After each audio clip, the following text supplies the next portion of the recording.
Good morning. It's the 28th of October, and today I fly to New Delhi to start my journey to India.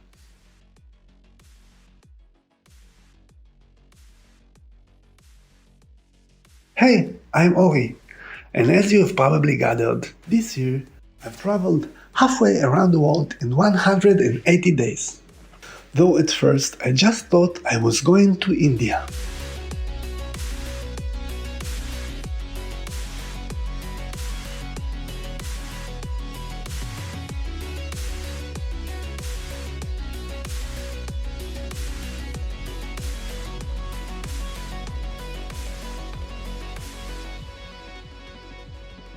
I can't believe it's finally here. After 2 years of COVID, after 4 years of trying to break into Hollywood as a screenwriter, after writing my first 2 screenplays and enduring harsh reviews and even tougher rewrites, I realized that the time for adventure and discovery had finally come. I had 2 more big dreams left in my quiver of spiritual goals: to truly travel the world and experience its wonders, and maybe even find true love along the way. But it was also a challenge that could teach me about my mistakes. A chance to grow and become more adaptive, to learn empathy, experience love, and discover the meaning of true humbleness and harmony all at the same time.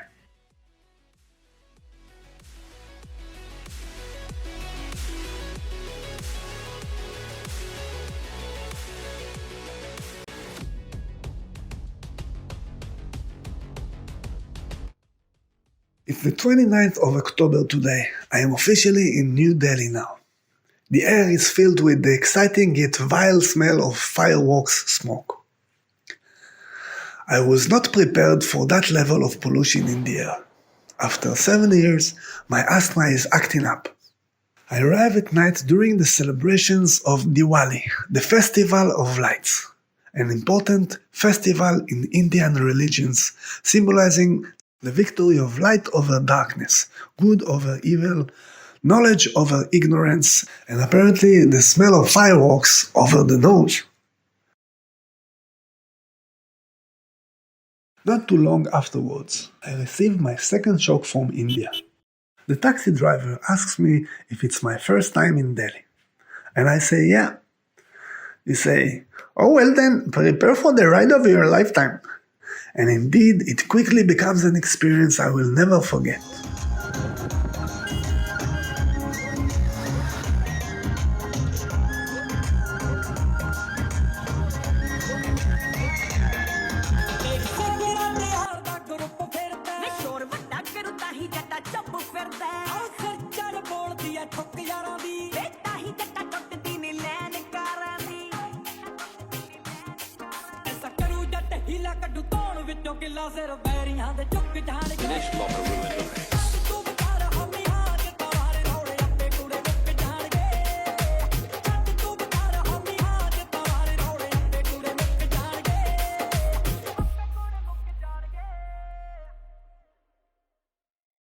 Shaken and exhausted, yet feeling more alive than ever, somehow, I reach my first hotel in Delhi. As I gaze toward the Yamuna River, swarms of mosquitoes fill the sky over it like flocks of birds, creating an irritating buzz in the air. The Ganus walking by the side of the river quickly give up trying to steal some vegetables from the nearby farms, and simply nosedive into the river. The next morning, I go visiting Manju Ka Tira, the Tibetan refugees colony of Delhi. Nestled near the banks of the sacred Yamuna River, the entire colony envelops me in an aura of sanctity, as if the very air is infused with the essence of Rachat Lokum, evoking fond childhood memories of sweets for my Iraqian relatives. Amidst the Tibetan monks, I sense a profound melancholy, for they have been exiled from their homeland. A cheerful dog playfully wags his tail, seeking affection from its owner, only to remember its sorrowful roar, and lowers its head, trudging along.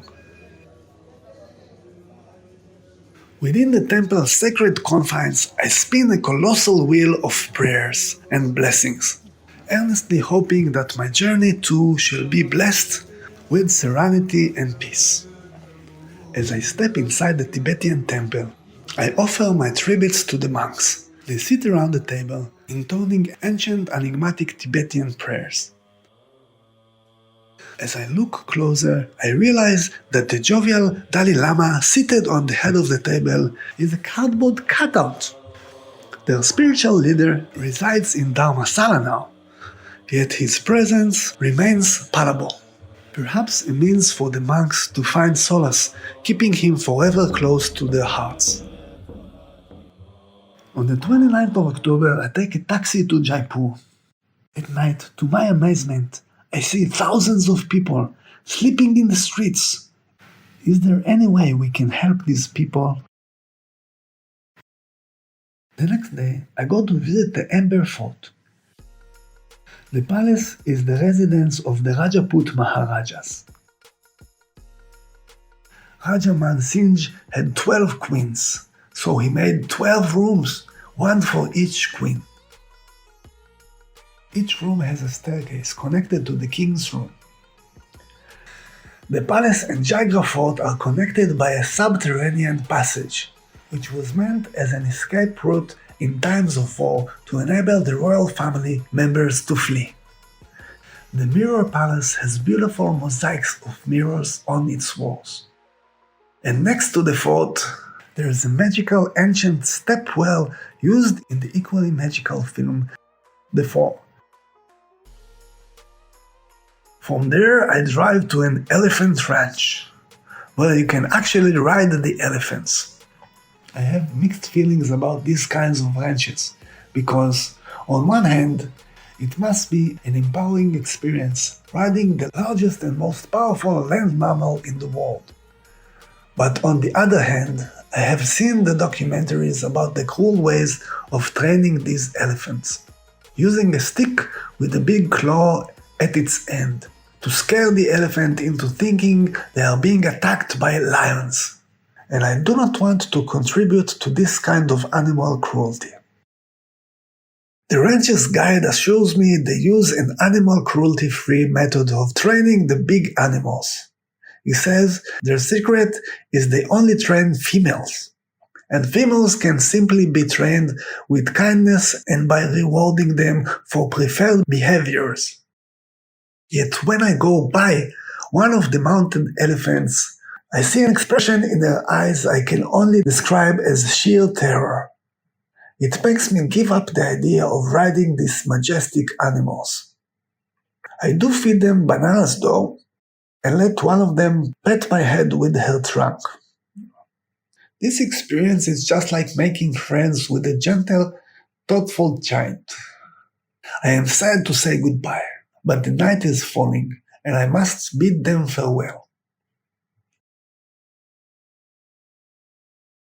The next step on my journey is Agrabah, city of mystery, of enchantment, and the finest merchandise you've ever seen. Look at this combination kitten water fountain banana loti maker. Will not break! Oh, that is of course a tribute to the animated movie Aladdin. Agrabah for the movie is actually based on Agra. The people are Indian here, but the Taj Mahal was built by Turkish workers. That's why they sing of Arabian Nights. The monkeys are stealing fruits from the merchants just like Apu, Aladdin's sidekick from the movie. And the royal palace is actually based on the Taj Mahal, and I can clearly see the resemblance. Finally, standing before the majestic Taj Mahal, a sense of wonder washes over me. The air is filled with an almost magical quality. As I gaze upon the symbol of the Sultan's love for his wife, I can't help but ask about a scripture beneath a painting of the Sultan and his wife. The gift shop keeper shares. She bore the Sultan 55 children. My jaw drops. Oh, no wonder she died first! To which the shopkeeper chuckles. No, sorry, she gave him 54 grandchildren. I grin. That makes more sense. Nearby on the main street, fruit vendors face off against mischievous monkeys. Armed with brooms and coconuts, they wage a comedic battle. My fascination leads me into the jungle, where I find a rock bench and become a waiting audience for a gang of 30 playful monkeys. Back at the hotel, I chat with the receptionist, who is only 17. I ask about the statues of the Hindu gods at the hotel. He enthusiastically tells me about Shiva, god of creation and destruction. Brahma is representing the balance of the universe. Vishnu is the god of morality. Parvati is the mother goddess of Hinduism, goddess of fertility, marriage, beauty, and love. But she can also take the shape of Kali, goddess of death. He continues telling me about Ganesh, the god with the elephant's head. Hanuman is the monkey god, with the powers of learning and fighting ghosts. Well, something strange in the neighborhood. Who you gonna call? Hanuman! Next I board a train to Katni and continue to Bandhavgarh, a lavish safari resort illuminated by hundreds of firefly-like lights. The resort boasts a stunning pool adorned with tiger paintings and a nighttime campfire. It is a true gem. After a night's sleep that's shorter than a squirrel's nap, we drag ourselves out of bed at the ungodly hour of 5 o'clock. All in the name of tiger spotting. The jeep ride, let me tell you, is like an extreme roller coaster ride, not recommended for folks with delicate spines. I'm clutching onto the jeep's long bar for dear life, feeling like Mowgli, straight out of the Jungle Book, as we dive into the lush Indian forest. Our jeeps, well, they are basically appetizers on wheels for any tiger feeling peckish. No windows to roll up when a big cat decides to pounce. Our trusty tour guide assures us, "Tigers see us as part of this massive clunky jeep." I'm skeptical. So I ask, what if one of them missed that memo? The response? They know. So just in case, I've got a makeshift weapon stashed under my seat. In the course of the ride, the curious Indian beside me spots it. "What's that club for?" he inquires. With a grin, I reply, "If one of these tigers decides I am on the menu, I'll give them a good whack on the head." He is horrified. "You can't do that, they're endangered." I reply, "You know what? If a tiger attacks, I'll whack your head first and then his. How about that?" That shuts him up for the rest of the ride. Hours of rough terrain later, with some more ups and downs, we managed to see a family of langurs and some deer, but no tigers. Only their footprints, not a single stripe in sight. I console myself with some tiger footage from a fellow traveler on another jeep. Half a consolation, but hey, it's something.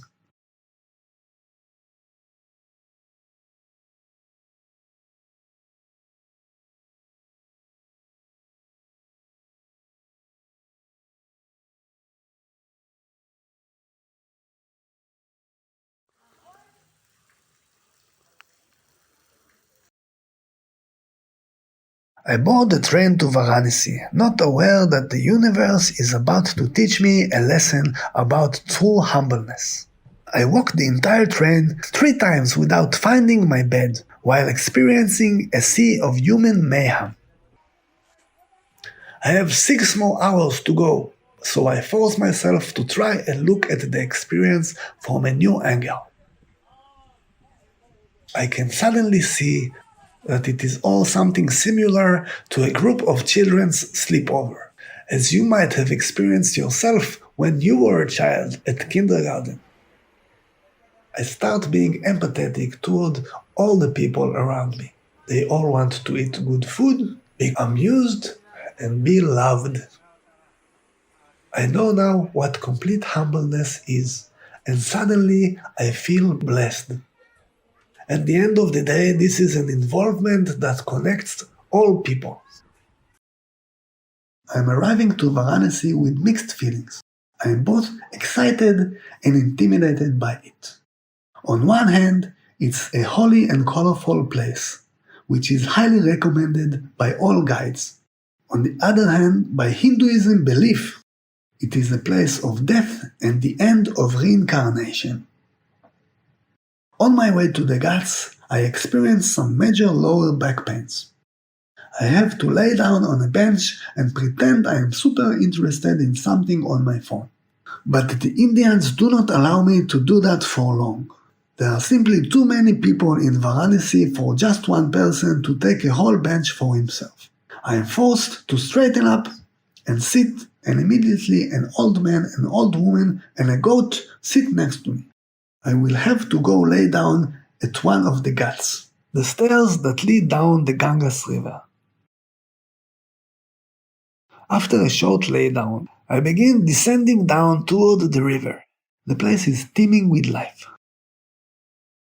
Hundreds of prayers, bathers, boatfarers, merchants, holy men and women in colorful saris, and monks with red and green faces fill the Ghats forms. I struggle diligently refusing a haircut, a beard cut, forehead holy coloring, colorful bracelets, stones of power, holy idols of reincarnation, majestic saris, half-magical carpets, beads of communication, portal talismans to the supreme planes, polymorphic massage, flower necklaces, and many more products I never imagined existed. I step down to the river and I am instantly appalled to see the people bath themselves in the disgusting muddy waters of the Ganges. Groups of prayers in colorful saris sit cross-legged together on bright carpets and recite ancient holy words of song. It immediately captures my heart. Prayers sitting under a big stone mushroom seem as if they came from another world. The tops of ancient half-sank extravagant temples peek from the water, slightly diagonally, a symbol of the 3,000-year-old city that stood here before the Ganges overflowed. I bet the fattest cow I have ever seen in my life, laying down on the Ghats. I join one of the cremation funerals. All I see is a daughter crying over her dead mother. And I cannot help crying with her, as if I was part of her family. By the Indian belief, when their ashes will be sunk into the Ganges, Shiva will finally release their souls from the cycle of reincarnation. On November the 6th, I board a flight to Goa, continuing my journey. I am still recovering from my Varanasi experience. I am happy to discover all the colorful houses leading to the beach. Goa has some beautiful beaches and some beautiful wildlife as well, and I get to see flowers I have never seen before.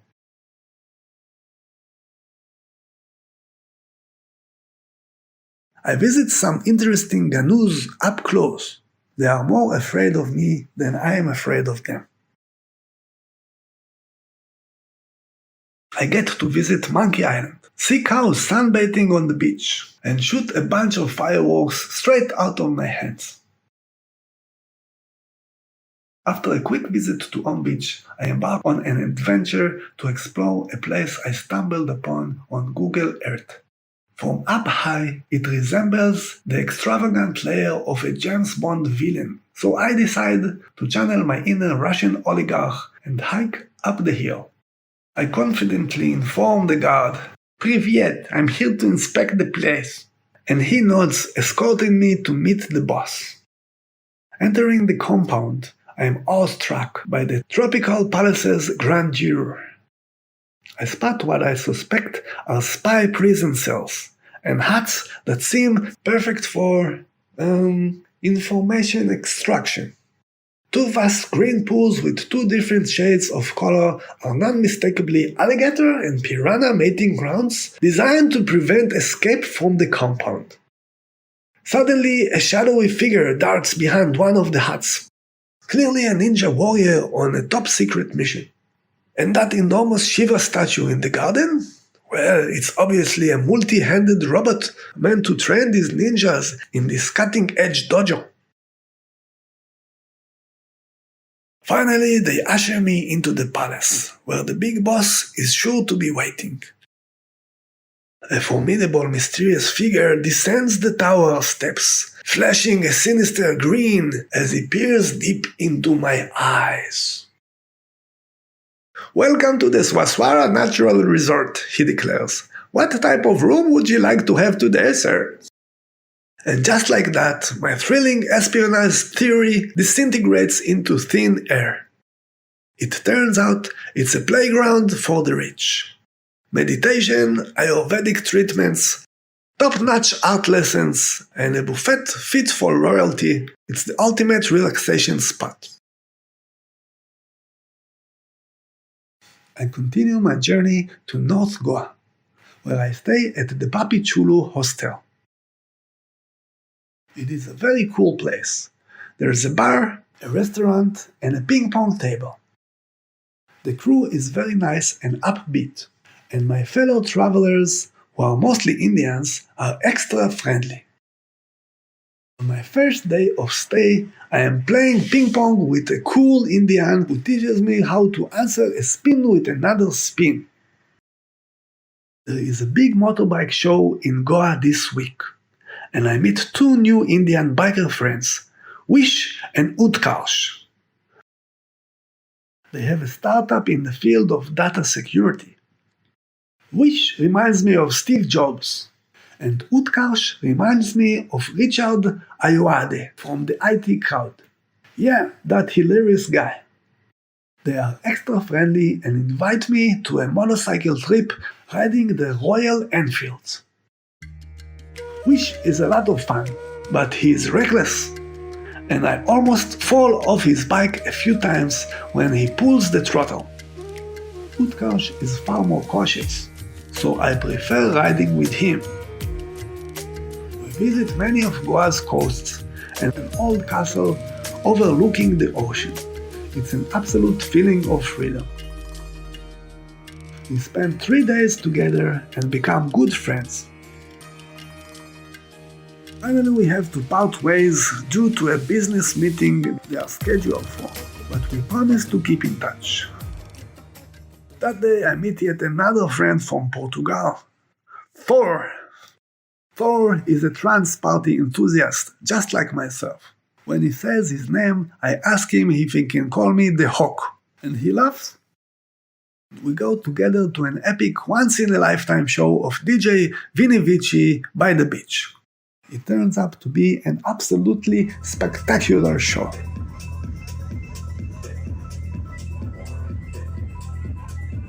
It is the happiest night so far of my trip to India. I am completely free to express myself in dance this evening. I tried the sandwich hut next to the hostel. Here a sacred cow gets served a sandwich before I can order. After 2 weeks in Goa, I take a plane for my final destination in India, Kerala. Sometimes wisdom comes in surprising ways. I meet an Indian businessman on the plane. After a short acquaintance, he chooses to teach me what is the purpose of life by Hinduism, as he refers to it, the Purushanta. I am gradually happy to discover these goals are good for everybody. He explains there are basically 4 main goals that are believed to be necessary for a happy and fulfilling life by Hinduism. Dharma is the religiously right way of living an ethical life, and practice philanthropy if possible. Artha means prosperity. Live skillfully and achieve financial security. By obtaining sufficient amount of artha, you can pursue higher purposes, like supporting the evolution of your soul, which doesn't care about wealth, but about self-evolvement, giving and being kind. Karma refers to the experience of pleasure through the five senses, along with the involvement of the mind and the soul. To master karma, you must realize the difference between physical love and a deep connection. The highest objective of human life is to maintain moksha, liberation from the cycle of reincarnation, and self-love. I thank the wise man from the bottom of my heart. I have a feeling he gave me a lot to contemplate on. The harmonious goals of Hinduism will gradually seep into my consciousness and affect the insights I will take home for my journey. Throughout my journey to India, I had planned to visit Kerala. I thought it would provide an opportunity to escape pollution, surf, play the guitar, and perhaps meet fellow party enthusiasts. While surfing in Kerala is possible, the water is polluted. Moreover, I find no guitars anywhere. Nonetheless, the view from the lighthouse is spectacular, and I enjoy the best chai I have ever had.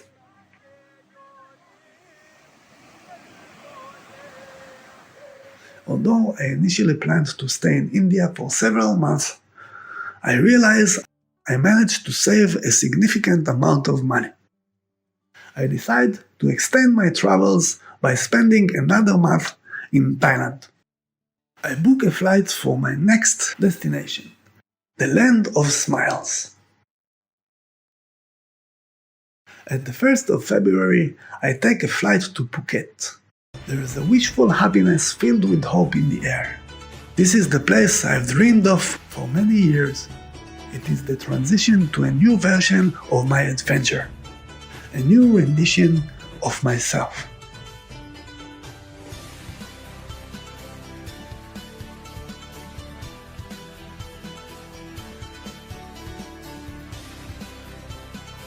Upon arriving in Phuket at noon, I take a cab to the Urban Hostel in the Old City.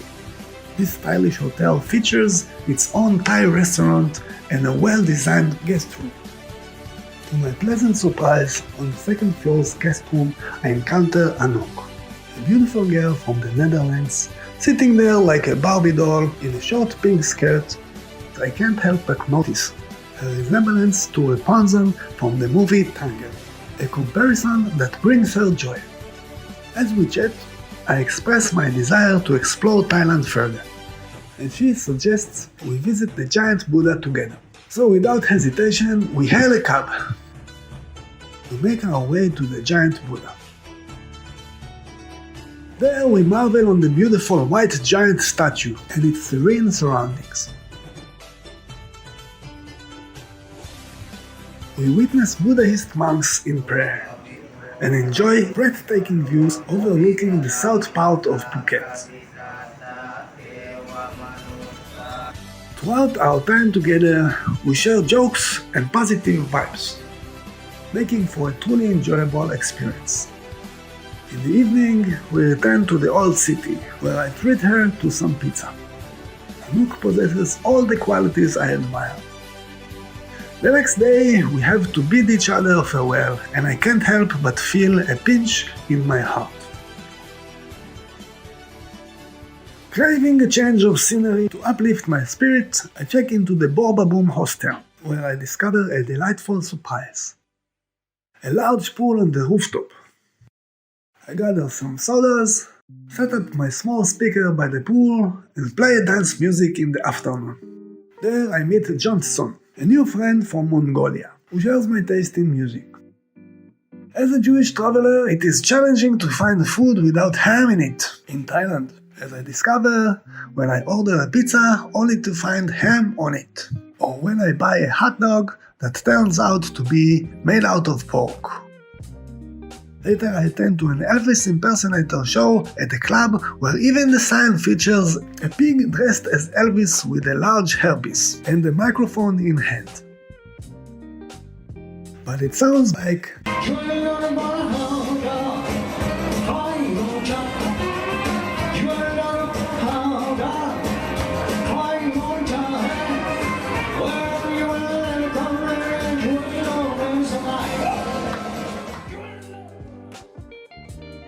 On the way to Krabi, we witnessed the magnificent shores of Railay Beach.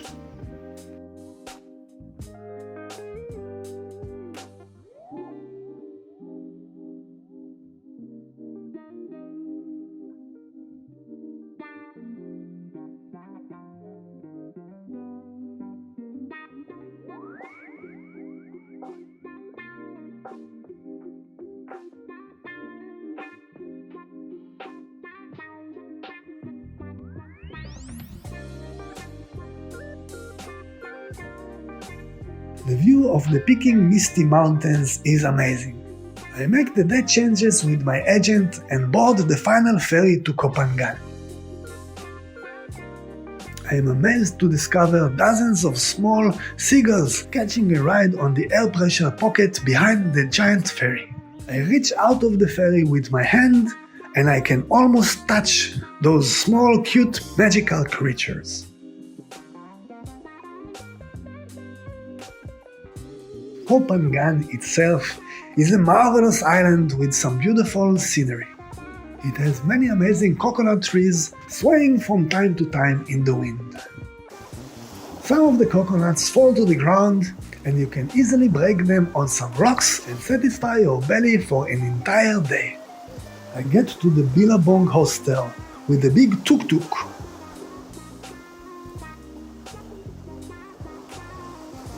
I meet a cute French girl there, a blonde Austrian girl, a cool, tall, buffed British guy, two hot girls from Denmark, a German guy, a chatty American, and a joker Australian.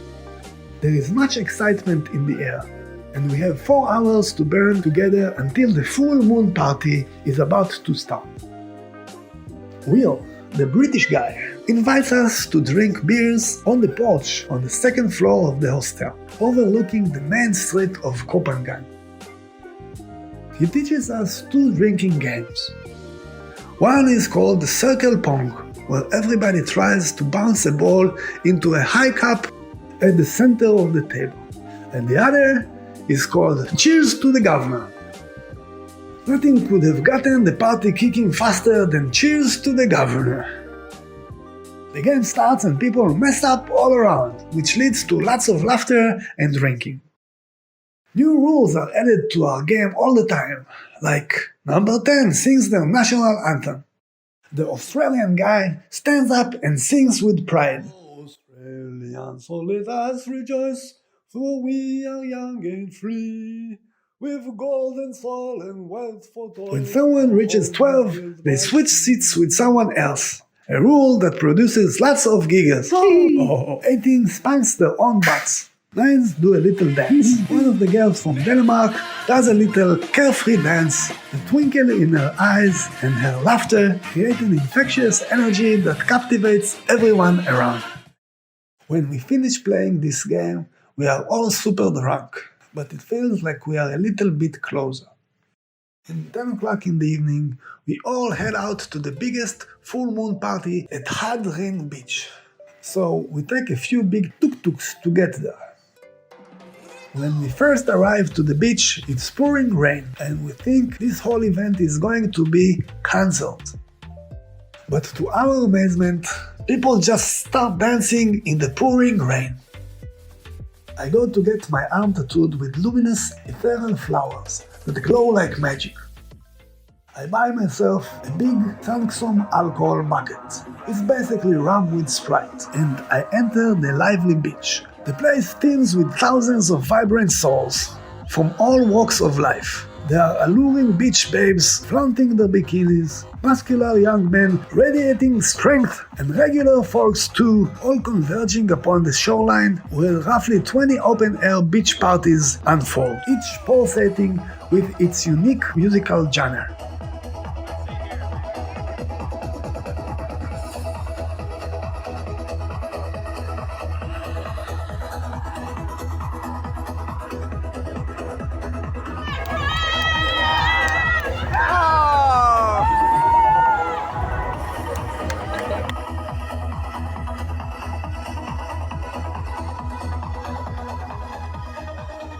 My night unfolds as I dance from one sonic landscape to another, immersed in the mesmerizing atmosphere.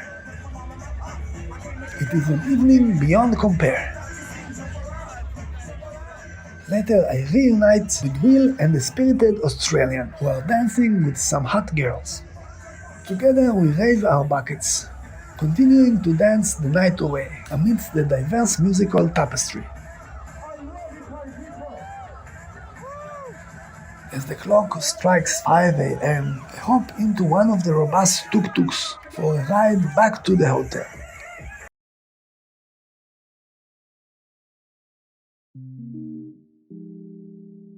I cheer myself up by checking into the Pangan Arena hostel.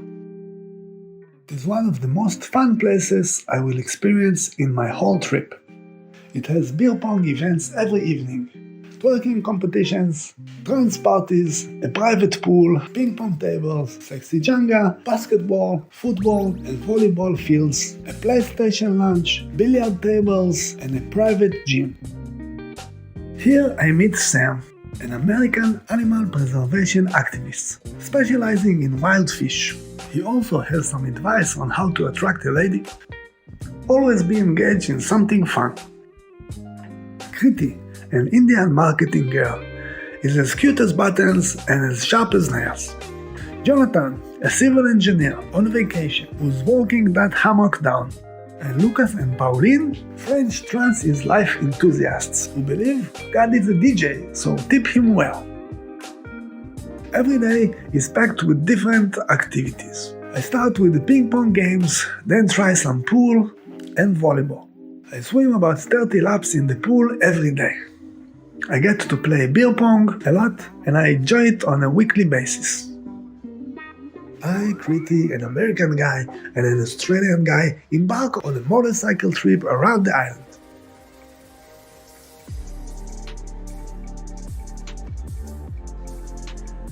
Riding a motorcycle in Koh Phangan gives me such an uplifting, wonderful sense of freedom. Going up and down these hills feels just like a fantastic roller coaster. I spread my arms to the sides, and I can swear I become one with the wind.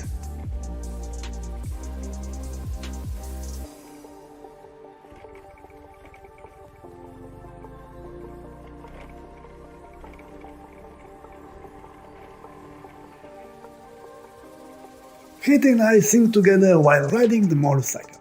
She holds on to my torso as not to fall.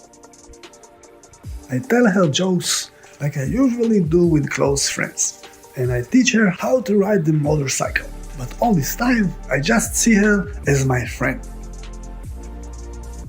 On our trip around Koh Phangan, we arrive at the northernmost point of the island. It has a submerged land bridge to a beautiful tiny island called Koma. We swim to that tiny island and find a beautiful old Tarzan hut there. On Friday, we make our way to Zen Beach to participate in a special event. At night, we find a huge group of djembe drummers there.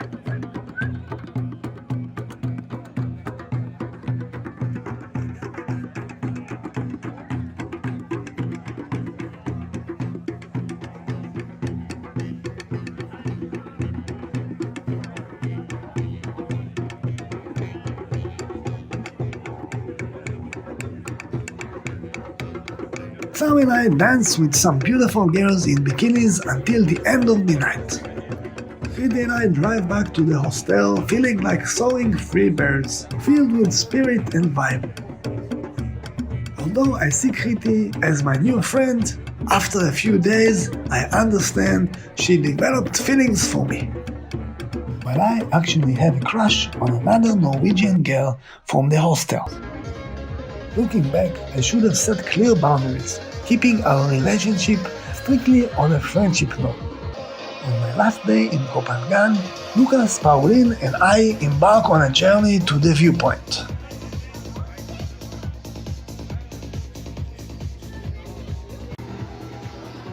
We dance like there's no tomorrow, and our shared love for trance music forges a strong friendship between us. On the 20th of December, I take a ferry to Koh Phi Phi.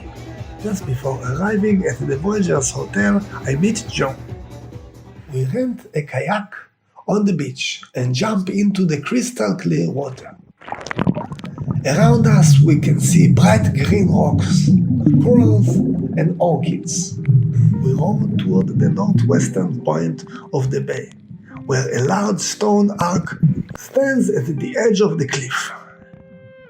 As we row through the arc, strong currents push our kayak toward the sharp cliffs, and Joe is hesitant about continuing. However, I am confident we can do it, and I row through the sharp stone arc. At the last moment, we narrowly avoid being hit by a sharp stalactite. I yell, "Lay down!"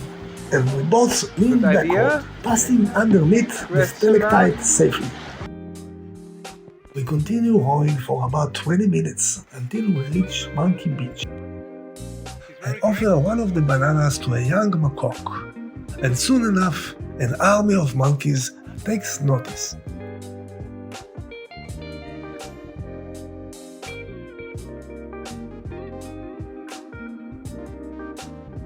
We decide to dive into the crystal clear waters, a choice that fills us with joy.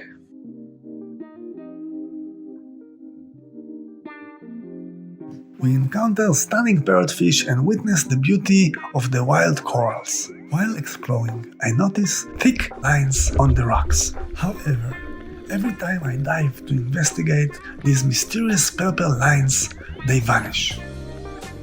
Finally, in one of my careful dives, I realize that these are the gaping mouths of giant oysters.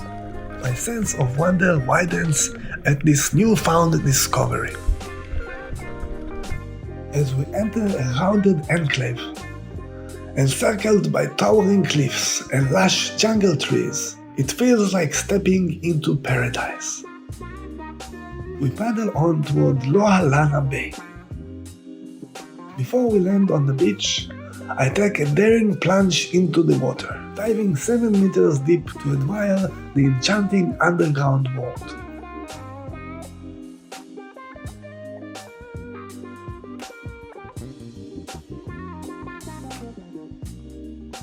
Joe heads toward the beach with a plan to meet up in 20 minutes. I swim and dive back to shore, experiencing a primal freedom akin to an ancient colorful fish in a vibrant, safe environment. At that particular moment, I wish I could call this place home.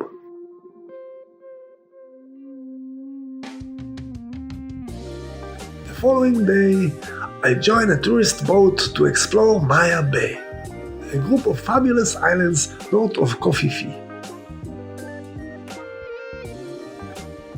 During our last dive, exhaustion overtakes me, and I simply recline on the boat's deck, savoring the serene, colorful, flower-ornamented magical boats of Kofifi, an oasis of tranquility for the soul.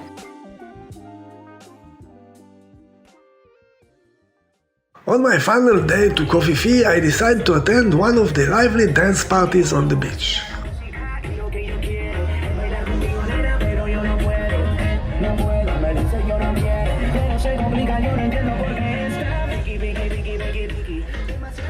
Dance can become a form of courtship, and I am drawn to a stunning blonde girl from Western Europe on the floor. At this point, I had no idea the night is going to turn into a harrowing experience. It all started so innocently. I approach the girl and compliment her playfully, and we chat briefly before resuming dancing. She offers me a sip of her beer, which I interpret as a positive sign. I dance close to the cute girl, ignoring the presence of the menacing guy lurking behind me. A sudden bone-chilling punch to the back of my skull sends an electrifying shock coursing through my body.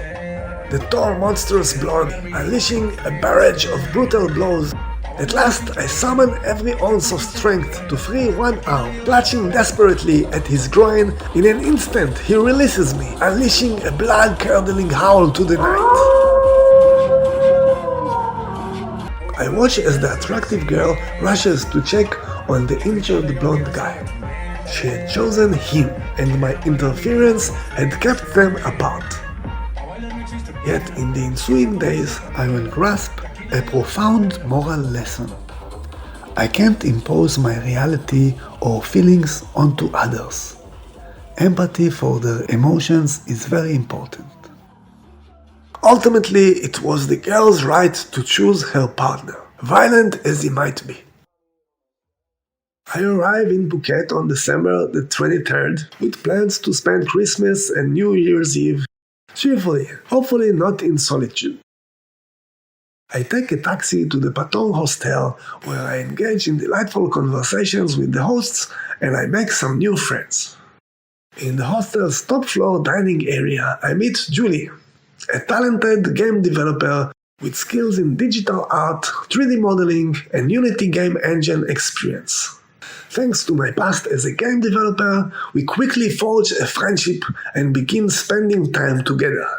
I also encounter Raiden, a young Chinese refugee living in Russia who has fled due to Putin's mass conscription. He copes with homesickness by indulging in smoking a doobie. I make new Indian, English, and Canadian friends. Raiden takes me to Patong Beach, where we relax, wade in the water, and even build a sandcastle while Raiden smokes another doobie. The next day, Julie and I venture to a Russian restaurant, serving crocodile meat, which surprisingly tastes like chicken, but puts up a fight when bitten, somewhat similar to a car tire. As Christmas approaches, we plan a celebration on Bangka Road, Patong's lively main street. A group of friends gather at the hostel to create our Bangka Road Christmas party. The American girl invites us to a regular dance club she knows. Julie, Raiden, and I enjoy drinks and meet new people, forming a dance circle that attracts others throughout the evening. Joy and excitement fill the night, culminating in a spectacular Christmas fireworks display shared with two more Indian friends we encounter on the beach. The following morning, at the Jansin Long shopping center, I witness a captivating display of wobbling Christmas Santa Clauses. They are all inhabited by teenagers who are delighted to escape their hot and sweaty costumes at the end of the show. Later, I reunite with my friends Julie and Raiden at the hostel, concluding the evening in a Thai coffee house, known for offering special cookies. I justify trying it as a once-in-a-lifetime experience, considering I would have probably tried them in nature sometime in the future as part of my nature survival course. About 40 minutes after consuming the cookie, I exclaim to Julie, "I can only see my fingers in 15 frames per second." She is incredulous, but when I close my eyes, her voice transforms into hundreds of colorful birds in my imagination. Upon reopening my eyes, I see both reality and imagination simultaneously. Raiden, however, is disappointed, claiming the magic mushroom cookies are fake. In my closed-eyed state, I visualize him as hundreds of disappointed colorful cookies. I insist that the experience is indeed profound. I marvel at myself, realizing I appear as dozens of shining galaxies floating in dark space. Despite Raiden's skepticism, I share the astonishing visuals I experience. "What are you talking about? I'm made out of freaking galaxies!" The hallucinations continue to manifest as 3D animations of intricate fractals, comprising birds, cookies, people riding horses, mermaids, cartoons, animated fruits, dragons, samurai warriors, and more. This vivid demonstration of the human imagination leaves me utterly amazed. I share my experiences with Julie and Raiden, and both of them seem envious. I probably got the better part of that cookie. On January the 1st, I board a plane bound for Turkey. Due to a mysterious malfunction, we are forced to make an emergency landing in Kazakhstan. Upon my arrival to the town of Almaty, I found it blanketed in snow. a scene straight out of a winter wonderland. The main streets are lined with rows of towering pine trees, their branches heavy with snow, giving the town the appearance of Santa Claus's village. I can almost envision elves hanging Christmas lights under Santa's watchful eye. I strike up new friendship with fellow passengers from the cancelled flight, a Russian husband and wife, and their friend. We have some fun playing the hotel's piano and sampling traditional Kazakhstani cuisine. Surprisingly, Sacha Baron Cohen's movie has boosted tourism in the country by 2,000%. My Russian friends plan to spend 5 more days exploring the local mountains and wildlife, hoping to spot a snow leopard, Palace's cat, and a Russian desman, an adorable large rodent. I can't help but feel a tinge of envy. The following day, I arrive in Istanbul, Turkey. After my flight, I check in at Hostel Archeo, named for its connection to archaeology. The reception design surprises me with replicas of ancient relics, including statues, paintings, and ancient pottery, all dipped in the city's rich history. Continuing my journey solo, I visit the Hagia Sophia Mosque, inspired by the adventures in Indiana Jones's game.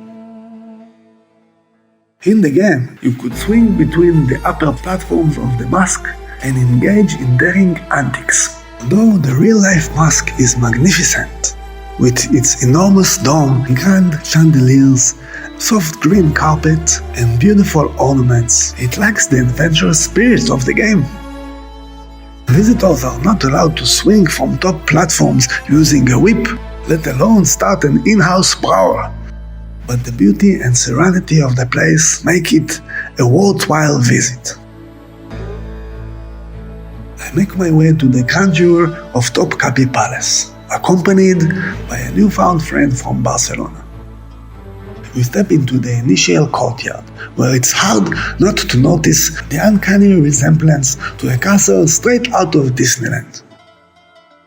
Passing through that gate, we are greeted by the sight of the palace's 17 towers. Throughout our visit, I can't help but search for familiar scenes from the game Uncharted 2, where Nathan Drake stealthily outwits guards. However, it gradually dawns on me that the real palace doesn't mirror the one in the game. They have reorganized the layout of its structures, yet I still spot the distinctive fountains adorned with rows of flowers, a perfect spot for sneaking up on guards. The iconic half-sphered rooftops, ideal for acrobatic maneuvers from one another, lead to a tower entrance. Too bad they don't allow climbing these domes. What truly leaves me breathless are the treasures concealed within the palace. Colossal diamonds at the size of human fists, safeguarded by intricate defenses. Priceless axes featuring pigeon-headed and winged designs. A peculiar way of using this peace symbol.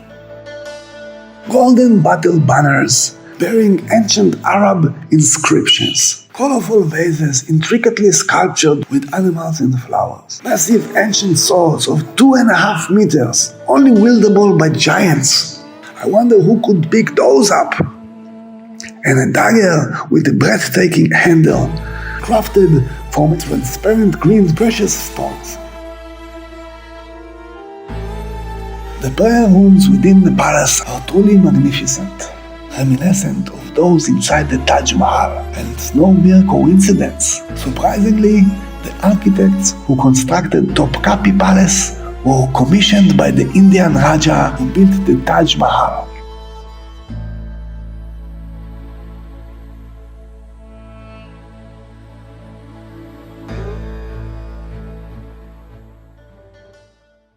The following day, I embarked on a city-wide exploration on foot. I relish on the diverse flavors of Rachat Lokum and the entertaining ice cream performances, where shopkeepers playfully steal ice cream from children using elongated spoons. Everywhere I go, I find warm hospitality, with people expressing their support for Israel, making me feel at home.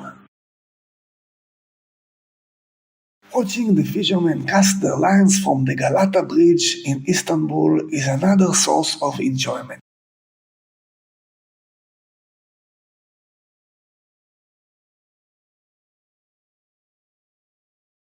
On the main street of Istanbul, I meet a very large English pastry chef. He prepares amazing cakes, including a chocolate orange cake and a purple cake adorned with tiny grapes. Clementine Patisserie is definitely the best pastry shop I have visited in Turkey. I decide to fly to Pamukkale. I arrive at Hotel Osby late at night. Early in the morning, I go on foot to witness the wonders of Pamukkale. The taxi drivers down here warn me not to walk all the way up to the pools on foot. They say it will be painful for me because you have to take your shoes off, and the calcium rocks are just too cold. It is really sunny today, so I decide to try my luck. I skip up the hill from one warm calcium rock to another, trying to avoid the cold spots. Magnificent white pools of calcium, filled with magical water, are revealed before my eyes. These are formed over thousands of years by volcanic waters filled with calcium, pouring down from the top of the mountain. The Romans prepared special baths at the top 2,000 years ago. Queen Cleopatra used to bathe in these upper pools. I continue climbing up the hill. At the fifth pool from the top, I find my inner peace. I float in this steaming pool for about 3 hours, feeling absolute bliss. It is amazingly hot, and I feel as if I have been reconnected to nature and to life itself.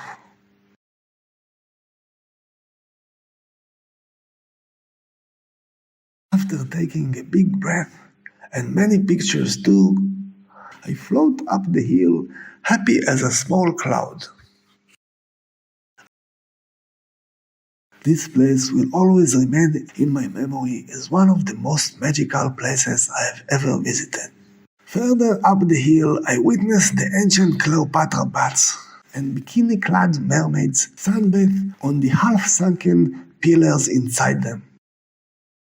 I later noticed that these mermaids actually have legs and were posing for Instagram pictures. 2 cute cats decide to pose for me as well at the top of the hill, inside the Roman amphitheater. The next day I arrive in Antalya, in pouring rain. My hostel is called Hostel Vague. It houses Russian refugees, some Americans, 1 Korean, Turkish people, and 3 Iranians. In our initial introduction, I ask, "Where are you from?" "We are from Iran." Swiftly I say, "We love Iran and we want peace," before they can learn I'm from Israel through someone else. To my relief, the Iranian I speak to responds with, "We love Israel too, and we would love to have peace as well." I feel a great sense of relief. This situation could have gone wrong in so many ways. He continues to share that they have protested against the Iranian regime, which controls the population with an iron fist. He showed me pictures of protests against the regime and explains that they had to flee the country after the murders of 62 protesters in Iran. These individuals had protested for a woman who refused to wear a head covering, as the regime demanded. I am deeply saddened to learn that such evils still exist in the world, and I promise to do everything I can to help. I begin by posting pictures of the victims on my social network homepage. It is a small gesture, but it is all I can do at the moment.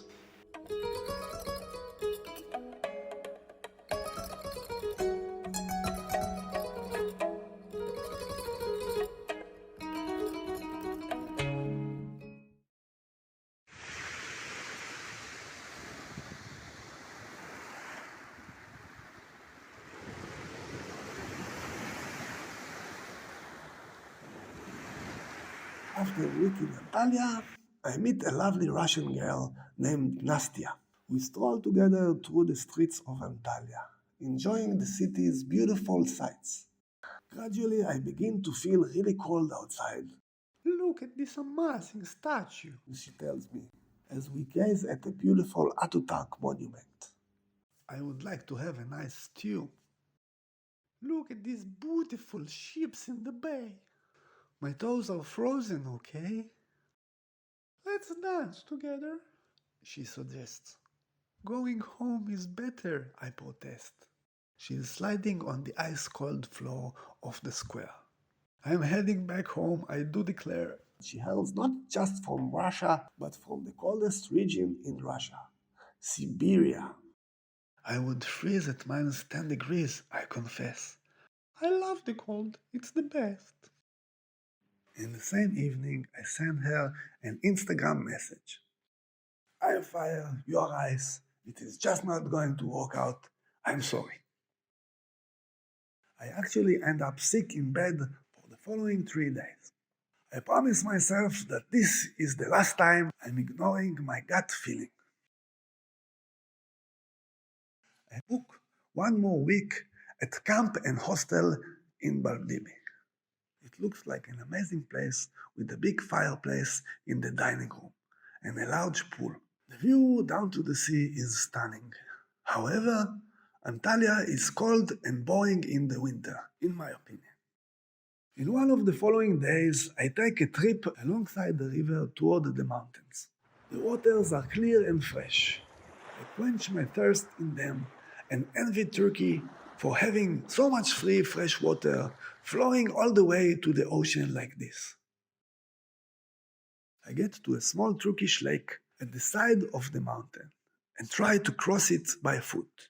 I get to one part of it, but discover the water gets all the way to my waist, and I'm too cold to carry on to the other side of the mountain without proper equipment.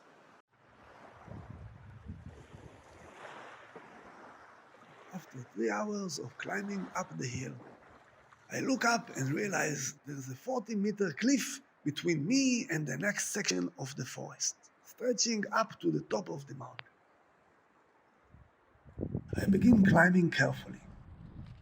The problem is that some of the rocks are indeed loose and fall when I grab them. Sure, I'm only 15 meters above the ground, but this kind of height is enough to break a leg or even kill a man. Slowly but surely, I come to the realization that when you have 3 grip holds on the rock, you still have another limb you can put all your weight on and check every one of the rocks to see if it can carry your weight. Part of my goals for this trip were to learn how to be more adaptive in life, and I feel like I am beginning to master it. My next destination is Rome, Italy. I take a plane and arrive there on the 2nd of February. What's really remarkable about Rome are the people. I learned to say the word buongiorno, which I use at any place I go to, a trait that grants me automatic respect, although I carry on speaking English afterwards. At the Lodi Hostel, I meet a girl from France named Madi. She is interested in screenwriting and asks me to tell her a story. I decide to read her part of my new TV series called Nano Masters. I can see that as I read the dialogue, of the first meeting between the two main protagonists. The jokes and banter between the pair are just not working. Maddie isn't moved, she isn't laughing, she isn't even slightly amused. She just waits there for it all to be over. I am disappointed in myself. Somewhere along the rewrites, my story has lost its magic. I apologize to Maddie and say I will make it right in the future. In the next month, I will rewrite the whole thing, not based on the feedback I got from Hollywood's screening process, but by my own intuitions and sense of humor. At the same hostel, I also meet three new friends: Alfonso from Colombia, Freya from Lithuania, and Vicente from Peru. Vicente grew up in fruit plantations during his childhood and is currently studying agriculture. Freya is on vacation from her second year of studying medicine, and Alfonso is a digital nomad working as a programmer in e-commerce. Alfonso and I decide to start our journey together towards the Pentagon. We really love Rome's atmosphere. After exploring the city, we continue towards the Trevi Fountains. Here, it is said that he who throws one coin into the fountain will surely come back to Rome one day, and he who throws two coins will find love. I ask Alfonso, and what do you get if you throw 3 coins into the fountain? Alfonso laughs and says, I think he gets a horse, no? And he throws 3 coins into the fountain. In my turn, I throw 2 coins into the fountain, hoping to find love one day.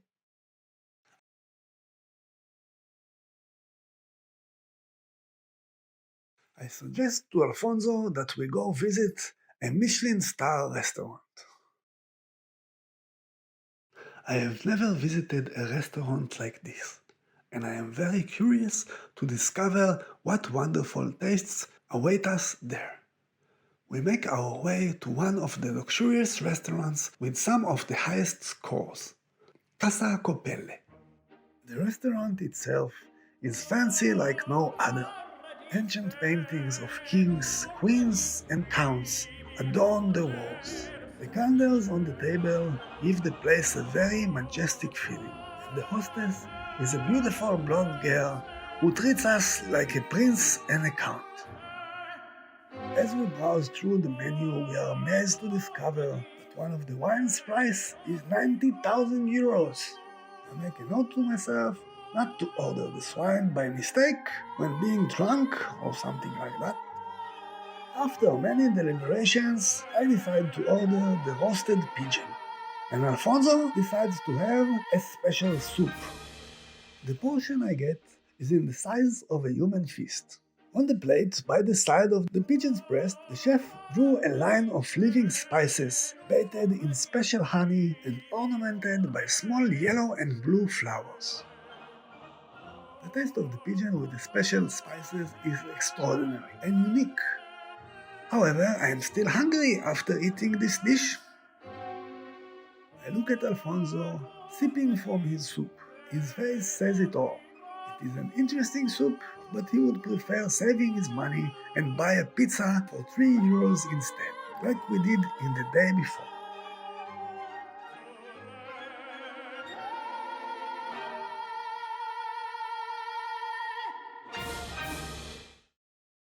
We choose to ascend to the Vatican using the spiraling staircase, displaying nautical vessel models from all throughout history. From Chinese dragon boats for racing, to Fijian sailing boat, to Papua New Guinea 3-hull catamaran. With the help of some headphones, we get to learn many unique facts about the ancient Egyptians at the Gregorian Egyptian Museum. For instance, accompanying the coffin of Djemut are the jars of an eagle, a lion, a bear, and a monkey. The ancient Egyptians preserved the mummy's internal organs in them so she could still use them in the afterlife. The sarcophagus bears magical protective spells to keep the deceased lady safe on her route to her glorious afterlife. These little toy-like figurines are Shabtis, your magical servants of the afterlife, obeying your every whim. Mahes, the lion god, was displayed by Ramses II at Wadi el Shabwa, where the lions were trained for war. Due to their resemblances, the Romans merged Anubis with the Roman god Mercury in this Pompeian statue from the 1st century. He has a small solar disk on a crescent moon between his ears, and he holds the caduceus of Hermes, used to guide souls in Greek-Roman religion. Another display that impresses me is the Roman statue display. I wasn't expecting thousands of statues filled with emotion with such amazing level of chiseling and dramatic posing. The Chiaramonti and Braccio Nuovo displays at the Vatican impress me the most, and are the reason I think the Vatican is the most beautiful museum in the world. This statue, called the personification of River Nile, is an allegory for the Nile's ability to create abundance and growth. A floating horn was placed near the reclining Nile, and the 16 small children symbolize the 16 cubits by which the river rose annually, fertilizing the surrounding areas. More cubits meant better ability to feed new children. Another beautiful yet controversial statue is that of Augustus of Prima Porta. The breastplate is carved in relief with numerous small figures depicting the return of the Roman legionary eagles lost to Parthia by Mark Antony in the 40s BC. The rest of the figures represent gods, suggesting Augustus might have been a god too. Statues wearing no sandals in these times suggested divinity. So, if you'd like to feel divine in the future, just try walking barefoot. I also like the display of marine worshippers, including mermen, sea nymphs, erots, animals, and sea monsters. From the end of the 2nd century, this acorn fountain. The statue of Athena wearing gorgon skin, like Medusa's. The statue of Hercules with a lion skin and a giant club. The statue of Hermes, the messenger of the gods. Juno, the patron goddess of Rome. These babies in nests. A goose saving a goat from some snakes. A satyr helping his kid get some grapes. And a baby eating those grapes while sitting on a goose. That must have been one heck of a day. The next display is the wall tapestry display from the 1st century. Among other issues like the resurrection of Christ, it depicts the destruction of the Second Temple in Jerusalem and the Romans' command to kill every newborn Jewish child so they won't participate in another rebellion. A true monstrosity, if you ask me. The highlight of the Vatican, according to many guides, is the Sistine Chapel, painted by Michelangelo himself in the 16th century. A 500-year-old joke is drawn in the middle of the ceiling of the Sistine Chapel. Not everybody understands this joke, but Michelangelo surely knew what he was doing. The painting is called The Creation of the Sun and the Moon. We clearly see God depicted as a bearded floating man creating the sun. But the creation of the moon is somewhat hidden. However, on the left we do see God in the exact pose of creation, only this time it's from behind, and God has clearly forgotten to wear his underwear. Thus we all see his moon. And from here we get the term mooning. I am amazed that the priests have disregarded Michelangelo's joke for 500 years, didn't punish him and didn't pull it off the wall. We drink, enjoy ourselves, and make the most out of the evening by taking pictures with statues in the city in funny poses. The following morning, Freita, Alfonso, and I decided to visit the Colosseum. She has an insatiable curiosity about every statue and painting we encounter. She shares that her parents had met at the Colosseum and took their first pictures there. Inspired, we take pictures together as well, just to be on the safe side. Inside the Colosseum, Freita immerses herself in its history, design, construction, and financing it. She turns to me and says, "They founded it with the gold melted from the walls of the temple in Jerusalem." So I've been told. You know what? If it were up to me, I'd design it quite differently.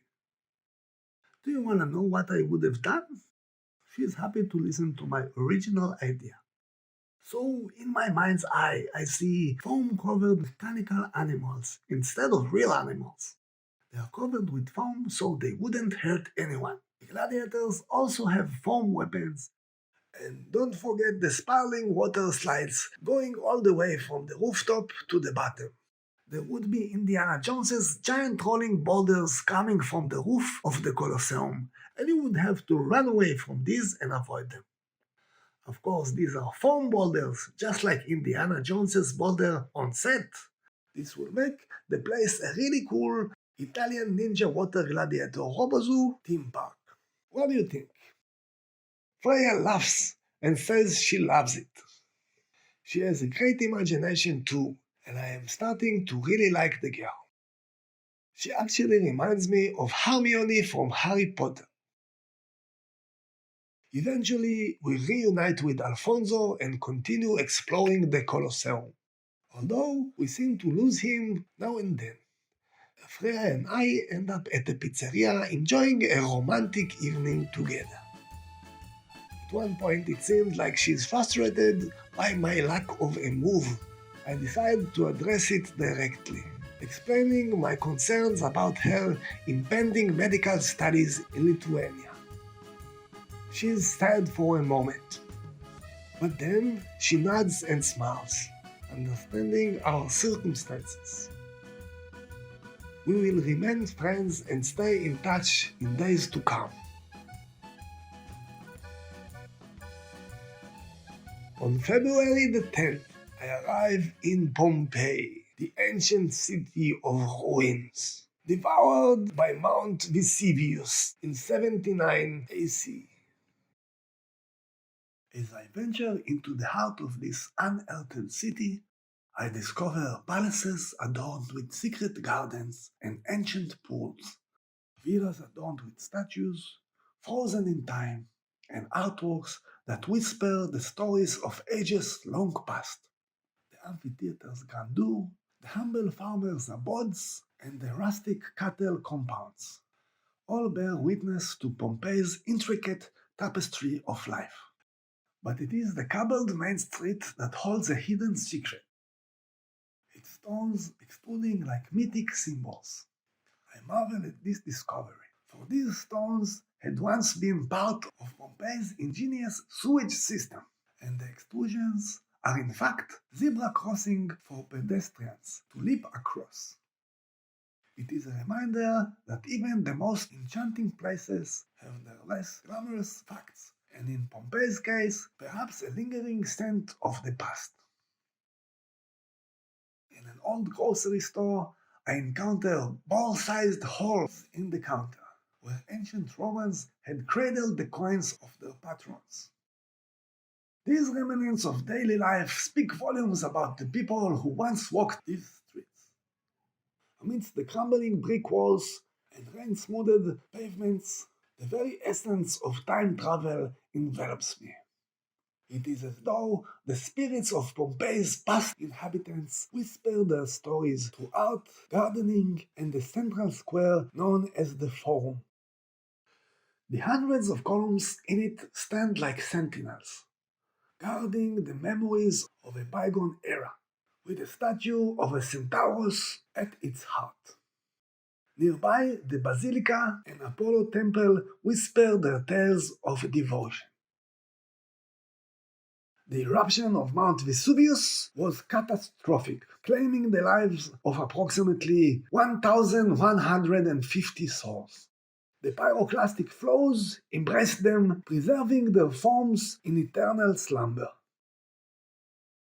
The city lay buried beneath 6 meters of ash and pumice, yet its remnants remained a testament to the resilience of the human spirit. The enigma of human mythology continues to bewitch me just as the ancient city of Pompeii does. In this picture, you see me running from Mount Vesuvius, almost like this couple in this movie. Why don't you run, you fools? The next day, I am embarking on the most beautiful hike Rome has to offer, the Path of the Gods.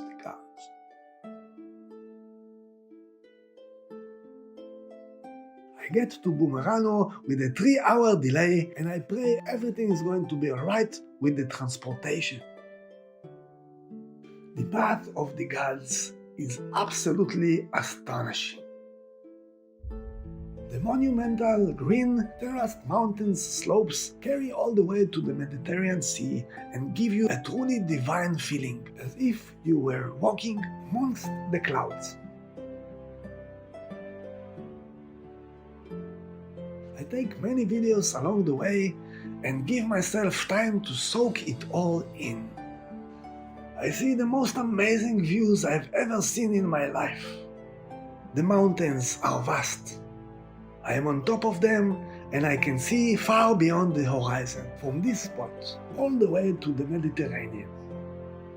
This high altitude really gives me a momentary feeling of what it's like being an all-powerful deity.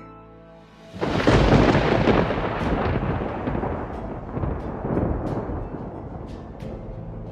ancient legends by Homerus tell the story of Hercules and his fellow Argonauts walking this path in order to find some mermaids. Truly, these are legendary settings.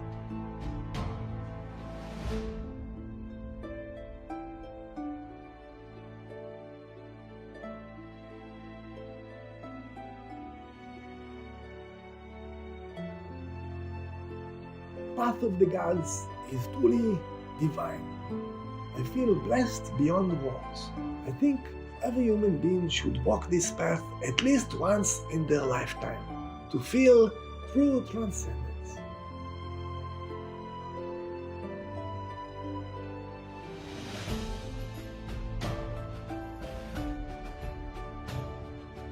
Just as the sun sets, I get to Nocelle.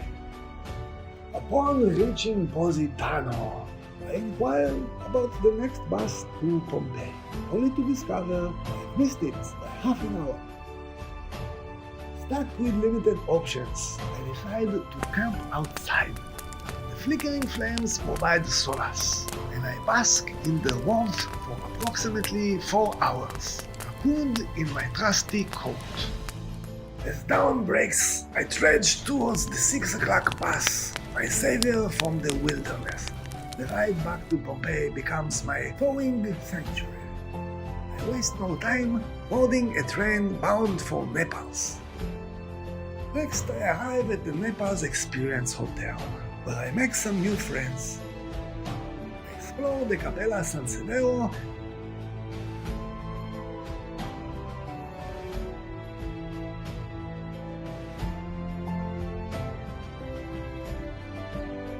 stroll down Specanapolis Main Street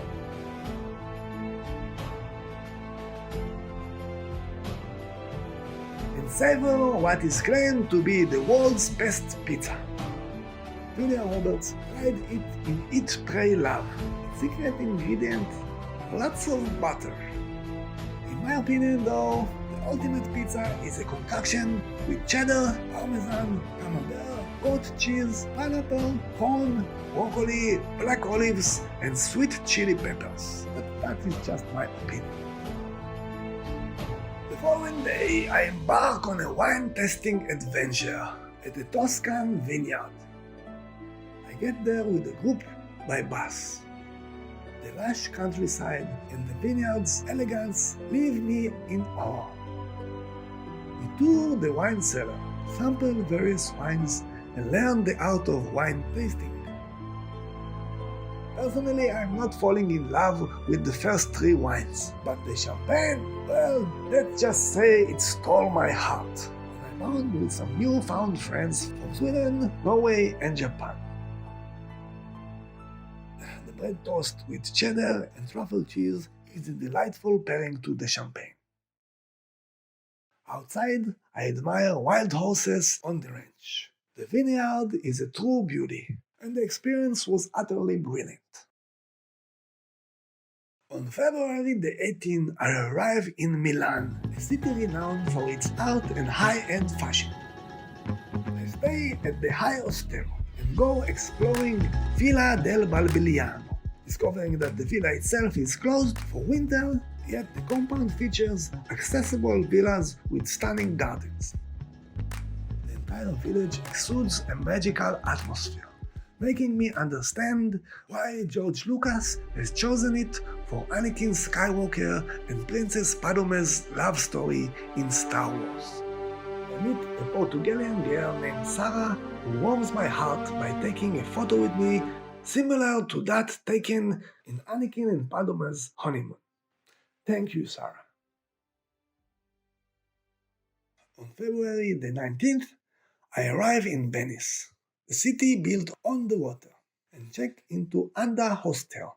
It turns out to be a vibrant place, with live events, a pub, social activities, and a lively crowd. I meet Nathan and Megan, both talented individuals. Nathan is an English actor and a set designer, and Megan is an American game maker and artist with a knack for American accents. The hostel offers unique spaces including computer zones, hammocks, swings, and a secret pathway leading to a porch above the bar. It is time for the parade. Nathan and I enjoy filming the local celebration, even if some hidden messages elude us. However, it is time to explore Venice in all its splendor. We try on masks, befriend gondola drivers, and attempt to navigate the maze of bridges, often finding ourselves in the same place, but thoroughly enjoying our time. We plan to return the next day to experience the actual carnival. The following day, Megan and I attended the parade together. 2 stunningly masked ladies wink at me. Mario and Luigi give me a hug, and both Professor Dumbledore and Professor McGonagall present me with the Sorting Hat. As it turns out, I'm a Gryffindor, baby. We visit a pub together and order some drinks, only to be pleasantly surprised by 2 eccentric monsters who turn out to be from Norway. They perform a lively native song in their monster costumes.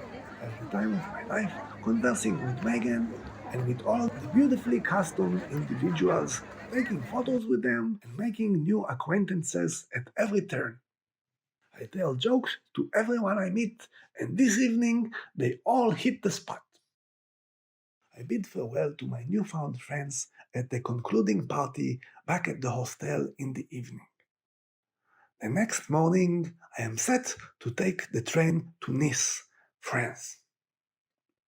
I board the train bound for the French Riviera, where I plan to spend 7 wonderful nights exploring its many wonders. I check into the Nice Entrance Hostel. My first destination is the Grand Parade, celebrating 150 years for Nice. I can't find tickets for the event anywhere. Eventually, I spot a large advertising board with 4 people standing on its side.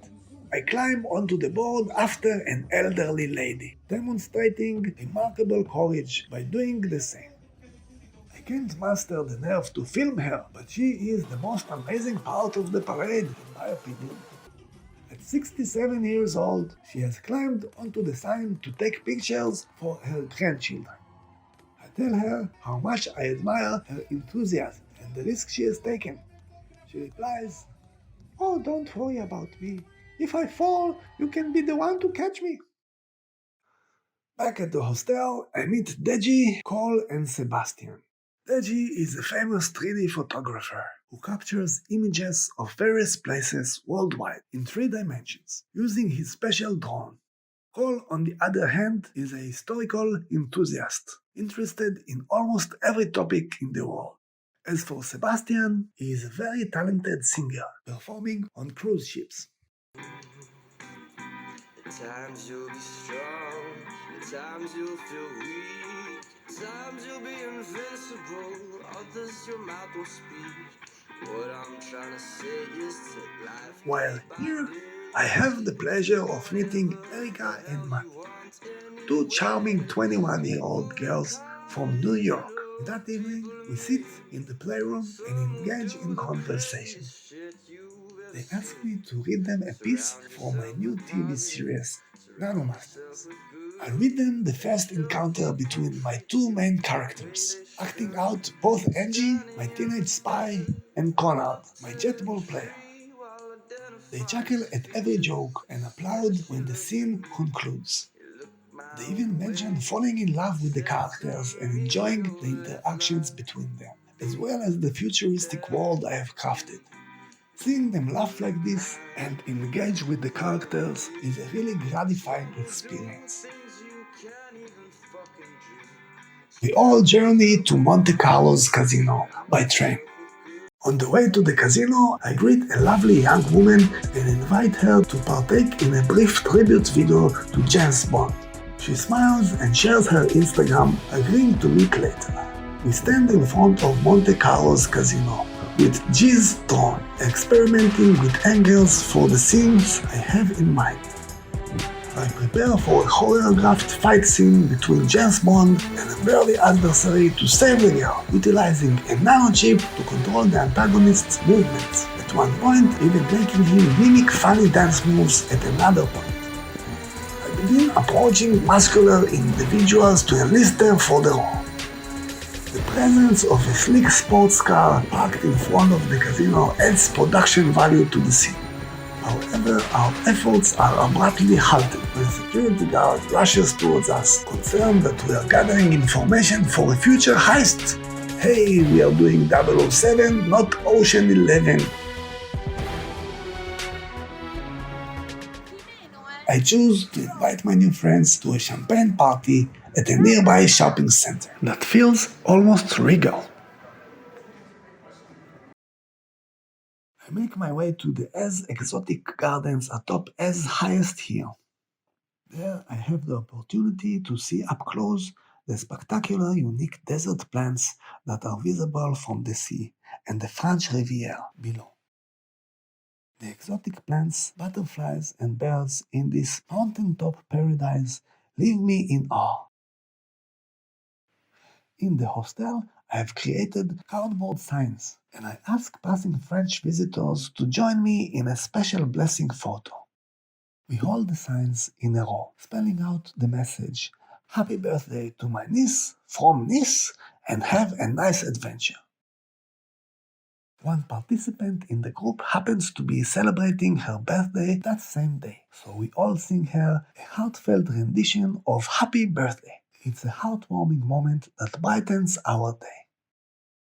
I give a sign that reads happiness to a Canadian young man and woman in the group, wishing them joy together. They appreciate the gesture very much and shake my hand.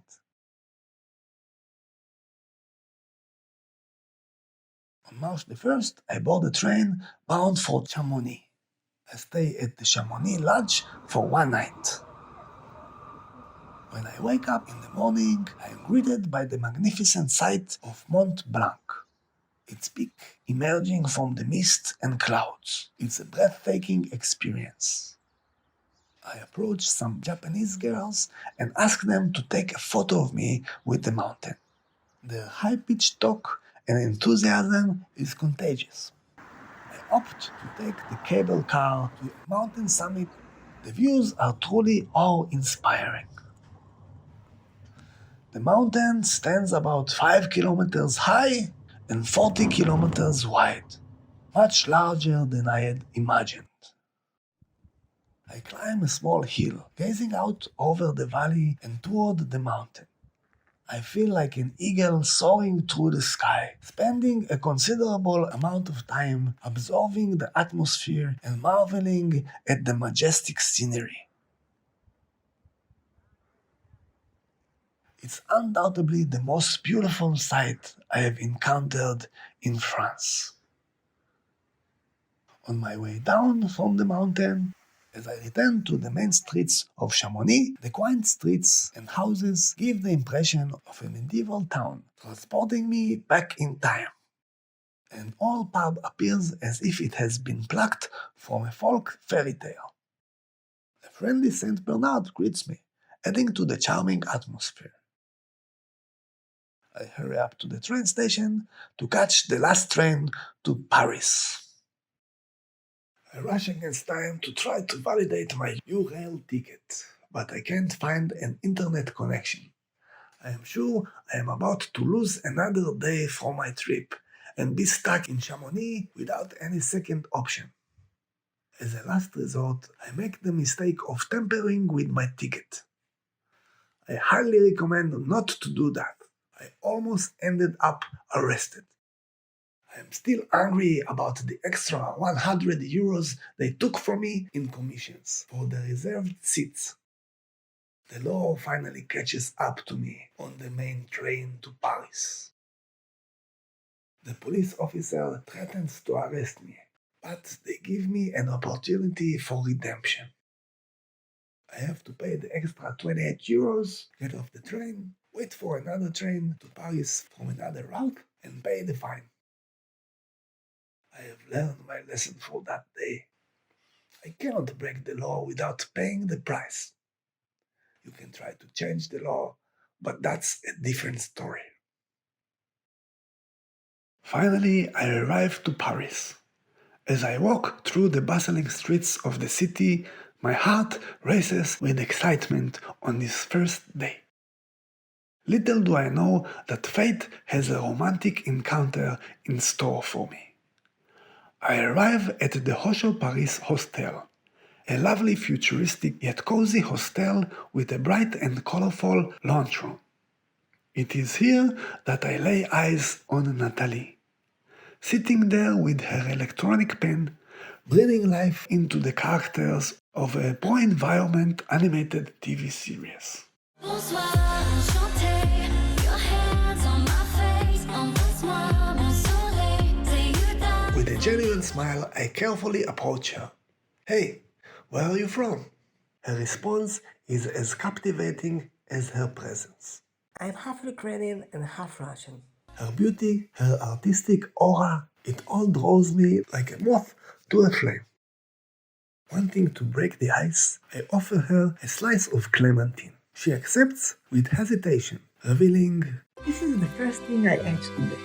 my concern for her well-being kicks in, and without a second thought, I hurriedly prepare a sandwich from the stash of food I always carry with me. Don't worry, I reassure her with a warm smile. You'll owe me nothing. We share our impromptu meal, and as she takes that first bite, our connection deepens. Our conversations flow effortlessly, covering topics as diverse as food, war, travel, art, animation, and life itself. As the day unfolds, Nathalie surprises me with an invitation to see the Eiffel Tower. Memories of her visit to Paris as a teenager and her passion for creating an animated series about environmental awareness paint a vivid picture of her dreams and aspirations. We venture to the iconic Eiffel Tower, and along the way, I can't help but ask if she wants to hold my hand. Though she hesitates at first, I respect her boundaries, ensuring her comfort. Our stroll continues, our steps in sync, and our connection deepening with each passing moment. That's me as Peter Pan, back from a flight to the Eiffel Tower, and that's her enjoying my sense of humor. I wanted to shoot my James Bond tribute at the second floor of the Eiffel Tower. I could hardly pass up on an opportunity to make a tribute of it, or at least a tribute to the amazing last episode of Valerian and Laureline by Pierre Christine. But sometimes in life, you just have to make a choice between what is cool and what is lovely. And Natalie is just lovely. Amidst the romantic backdrop of the Eiffel Tower, we share our first kiss, making the most out of the city's enchanting atmosphere. "This is such a romantic city," Natalie remarks, and I couldn't agree more. In these moments, as we stand before the Eiffel Tower, I realize that sometimes in life, the most beautiful choices are the ones that touch your heart. Our love story blossoms with each passing day, culminating in cozy evenings, watching movies together and exploring hidden gems like Kellerman Garden, where surrounded by nature's beauty, we find serenity in each other's company. And the goat we meet is forever named Ori, a symbol of our shared experiences. I document her on camera, feeding the ducks, fully relaxed, no worries in the world, just experiencing pure joy.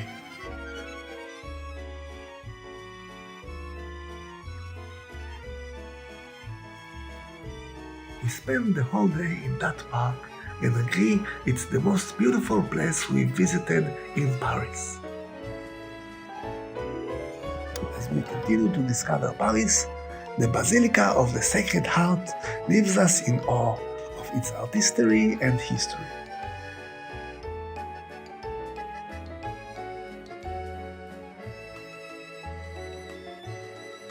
And then comes International Women's Day, a day to make Natalie feel cherished and special.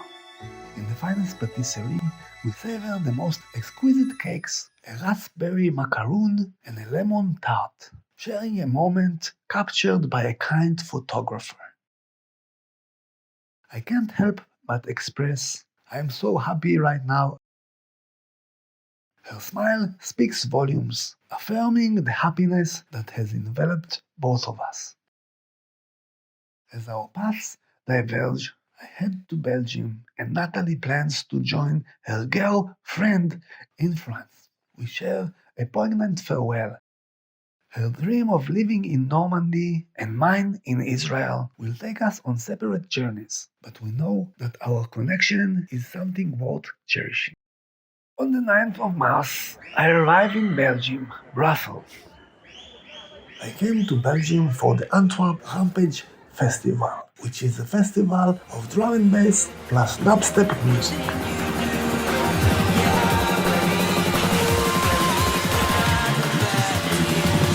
Craziness is a major part of the atmosphere.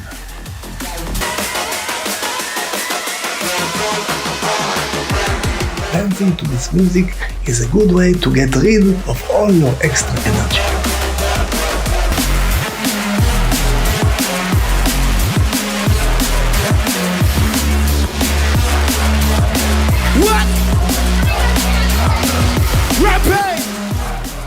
The next day, I go to the Grand Place, a beautiful palace with lots of souvenir shops, chocolate shops, waffle shops, and beer shops all around. The palace itself is adorned with unique, beautiful, stalactite-like statues. I go into a pub and order the beer meter. It's a long wooden roller with 7 beers on it, and it's unique to Brussels. The one I like best is the green Pricky Pear beer, which is sweet and tasty. It's also made from natural pricky pears, which as an Israeli tzabar I find amazing. As I'm walking in the streets, I see Spider-Man trying to get some moped cyclists to fall off their mopeds with imaginary web strings. He's just fooling around, but he makes everybody laugh. The following day, I visit the Atomium, a marvelous man-made creation shaped like an iron atom molecule. Inside, an escalator transports you through a portal of spinning colors, offering a breathtaking view of the city from above. Here I playfully pose as Colossus for a memorable photo. Nearby, a beautiful man-made forest graces the Atomium, housing a charming small castle within its lush surroundings. Towering oak trees adorn the park, exuding magnificence and majesty. My final destination is Castle Gravenstein in Ghent. This castle was built in the 12th century by Philip of Alsace. Gravenstein was built with the intent to intimidate the burghers of Ghent, European upper-class society of rich people. To my best understanding, the garrisons used special cannons shooting ketchup and mayonnaise at Gravenstein. The burghers used extra pickle defenses and extra lettuce barriers, and were saved running across the French fries bridge over the river. Of course, I am only kidding. Historically, there were no important battles in Gravenstein. So you are welcome for this one I have just invented.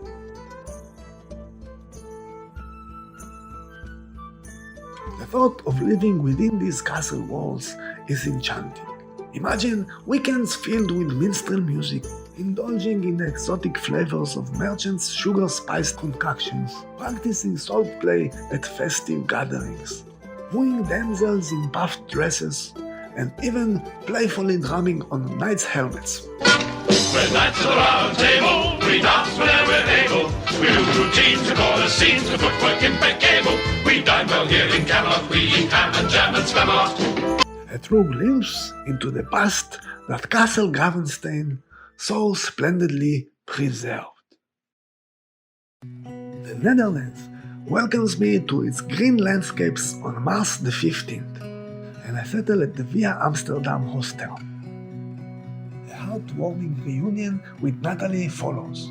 I sweep her off her feet toward the showers so she can refresh after her long journey. Via Amsterdam proves to be an oasis of entertainment, offering parties, pool tables, ping pong, a luxurious bar, and private cinema screenings. Exploring Amsterdam city, we stroll along picturesque streets, admire the charming channels, and visit famous coffee shops. Natalie tries a space cookie, but it has no noticeable effect on her. The following morning, we explore the Van Gogh Museum, where Natalie immerses herself in the descriptions and art styles of the paintings. She even captures a humorous moment when I confuse puppies with poppies in Van Gogh's works, and I keep searching for young dogs between the red flowers in 3 of his famous paintings. Natalie can't contain her laughter, and this infectious joy continues as she photographs me impersonating Macaulay Culkin back at the hostel. I think the moment I really fall in love with her is when she spots this sign on the pavement and says with a smile, No dancing dogs. At the hostel, I make a new friend, an American ex-soldier, who lends us his skateboard for some hallway fun. And Natalie proposes a visit to the Modern Art Museum, as I prefer the street art museum's tangible and straightforward pieces. We part ways for a brief time, with me exploring Amsterdam city alongside my new Lithuanian friend Amentos. Armed with a big boombox, we play drum and bass and dubstep music in the streets, spreading joy among passers-by. Let's get lost, lost in Amsterdam. We'll be strolling around the canals and dance, lost in Amsterdam. Returning to the hostel, I reunite with Natalie for a sociable evening. On our last day together, I invite her to Keukenhof, the enchanting flower gardens, and we embark on a bus journey there. The gardens dazzle with a kaleidoscope of colors and magnificent statues, offering a true taste of the Netherlands. Natalie describes it as one of the most magical gardens she has ever seen. While waiting for our bus in the chilly winds, she feels catching COVID again. I do my utmost to keep her warm, hugging her, rubbing her arms, and shielding her from the biting cold. As night falls, I accommodate her in my room to ensure a peaceful rest without the distractions of snowing neighbors. She's under a lot of stress because she has to catch up on her work in animation, doing it online with her group of co-animators. She is also out of cash and has to fly to Israel to stay there with her best friend. We say we will meet there after my visit to the UK, but these are always temporary plans. Her dream for a long time was to live in Normandy, France. I just won't be able to survive the cold winters in Normandy. I wish she will change her mind, decide to live in Israel, and realize France is just too cold. But I also know it is a selfish thought. An unfortunate traffic event changes my plans and leads me to the wonderful Groningen Museum. It has some amazing pieces in it. On the 30th of March, I arrive in Rotterdam. The King Kong Hostel is themed after, you guessed it, the movie King Kong. When you check into the hostel, you receive a complimentary banana. Very amusing. In the upper rooms, there are ropes you can swing from one to another. A day after exploring Rotterdam, I take a train to Utrecht to see what may have been the inspiration for the Castle of the Holy Grail. You guessed it. The castle of... He must have died while carving it. Oh, come on. Well, that's what it says. Look, if he was dying, he wouldn't bother to carve Arg. Perhaps he was dictating. Oh, shut up. They don't spell the name like in the movie, but I guess that's what they are referring to. The castle reminds me of Disneyland. It is so beautiful and fancy. It's like I am being invited for tea by the Queen of Hearts. I decide that this place has magnificent settings to shoot a fancy duel scene.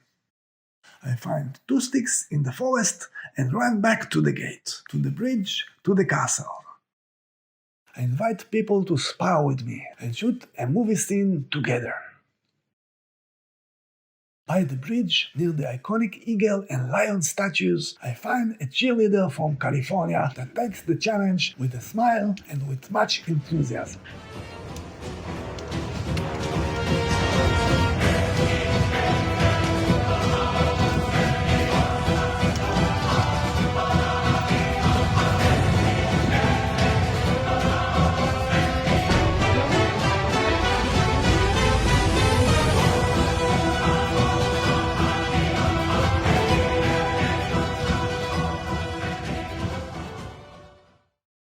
It's time for me to visit the origin of that Castle joke creators.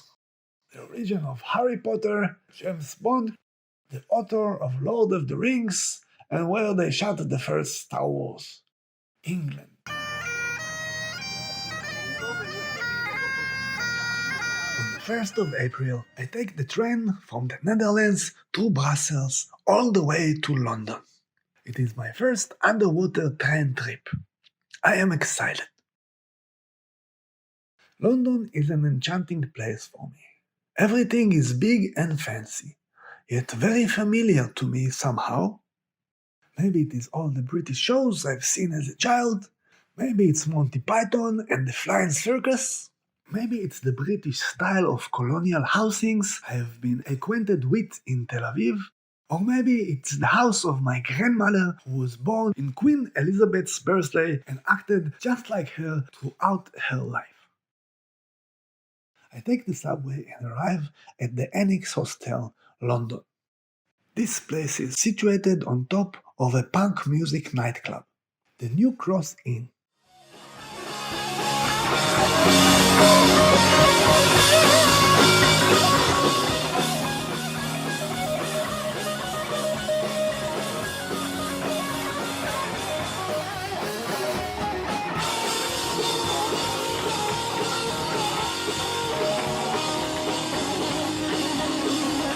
I make friends with two South Americans and we set off to the Big Bang. But before that, I step out of the hotel with my new blonde haircut, and the tattooed girl asks me, yelling, "Hey, aren't you that famous guy from TV?" I reply, "Thank you for the compliment. Who do you mean exactly?" And I walk toward her to high-five her. "Oh, you're not British," she says, with disgust. I am offended by her reaction. "I'm an Israeli," I say with pride. "You should high-five not only my hands, but also my feet." Everyone around her bursts into laughter, and she becomes silent, realizing her comment sounded racist.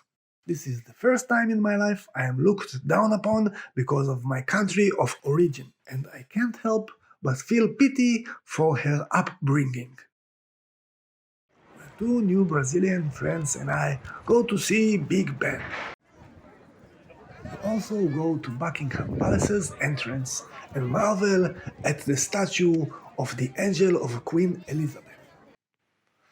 The most astonishing thing inside the palace itself is the coronation carriage. It weighs 4 tons and it's encrusted with gold.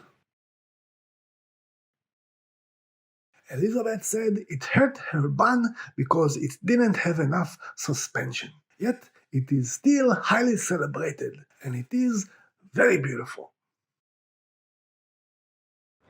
The next day, I visited the British Natural Museum.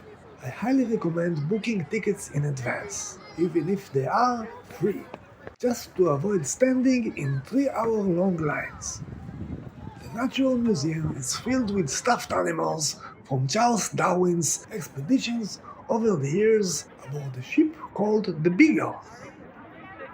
You can see so many animals in here, starting with a giant whale, all the way to an ancient twin-horned rhino and animatronics of T-Rexes and furry raptors.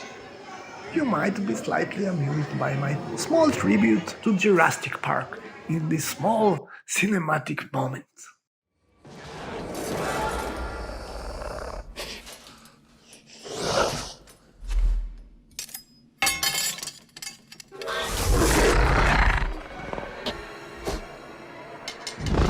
I feel bad for these animals, being hunted just to be displayed in a museum. But that was 100 years ago, different times. Half of the population of that time was consisted of poachers. So I'm just happy it's not legal right now.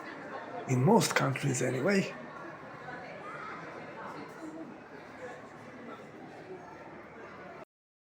All in all, it's a magnificent collection of bones, minerals, and different amazing species from throughout the ages that you might not see anywhere else.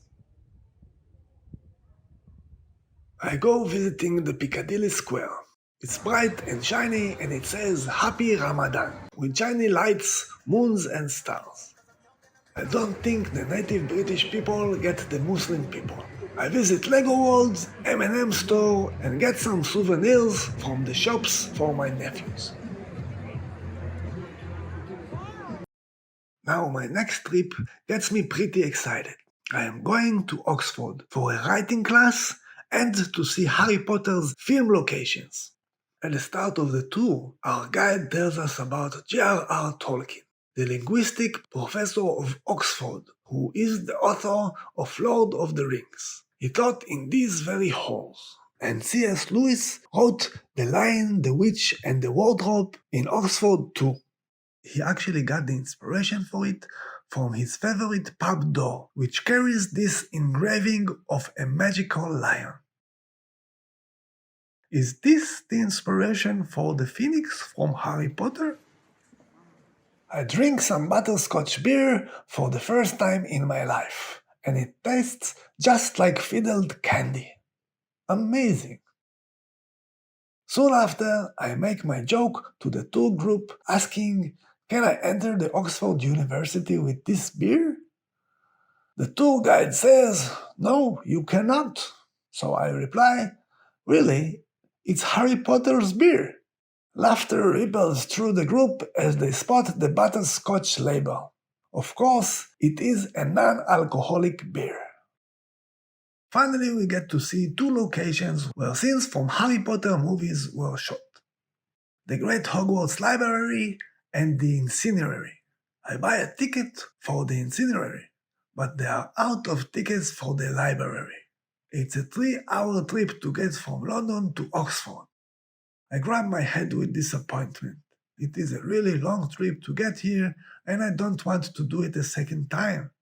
I try to give the guard the wrong ticket as I tell him, "Please, I came all the way from Israel just to see this amazing library.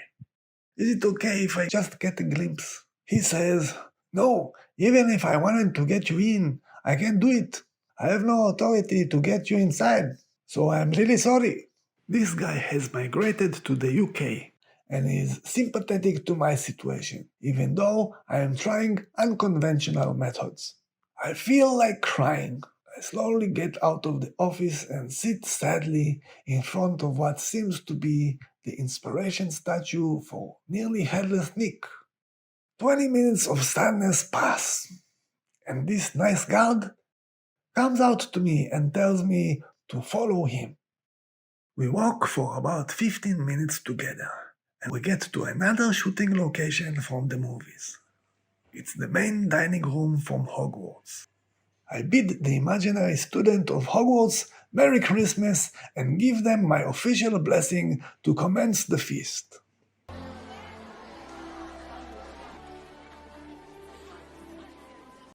Merry Christmas, students. Now we may commence the feast.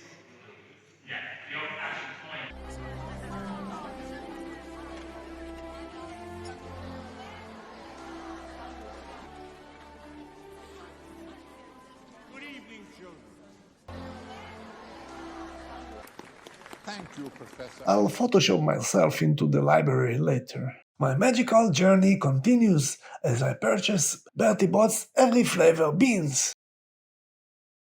Perfect for making new British friends. I ask random people if they enjoyed the series. Their enthusiastic responses fills the air. To each I extend an invitation, "Then you must try these magic beans."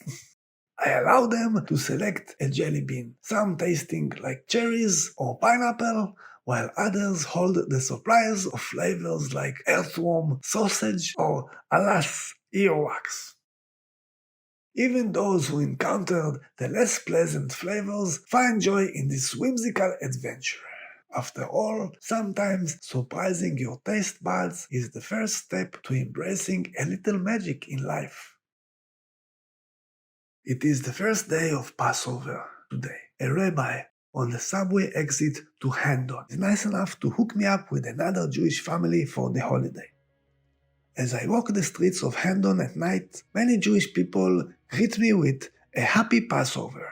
There are 7 synagogues around this area and it feels familiar. I ask the father of the family, why is he staying in cold London? It is far warmer over in Israel. He says, "You know what? You're right. I should come back to Israel." The family is very inviting. They are eager to get to know their guests. They ask me all about the films I write, and I gladly tell them about Climate, a story about an Australian animal activist left in a coma after a forest fire. A revolutionary nanosurgery not only saves his life, but elevates his consciousness to new heights, and upon awakening, he vows to save Earth from global warming. He uses his new superior intellect to do so in this action-packed, fun for the whole family movie. They are super excited to hear about it and want to hear more details. We also hear the stories of the other guests about handling the London street camera systems, which detect people's faces, and about selling the Red Sea skin rejuvenation products at the mall. and their song styles are new to me as a Sfaradi hearing the Ashkenaz version for the first time. At the 7th of April, I feel like I am being transported to a magical realm straight out of a fairy tale. England's Arundel Castle, a legendary last stop on my journey, stands before me in all its medieval splendor. Swallowtail flags dance in the breeze, resembling strokes from a fantastical artist's brush. The knights, clad in gleaming steel armor and wielding real swords, put on a mesmerizing display. The falconry show takes us back to ancient hunting techniques. Remember that? We should know with the shows they sell a pest. On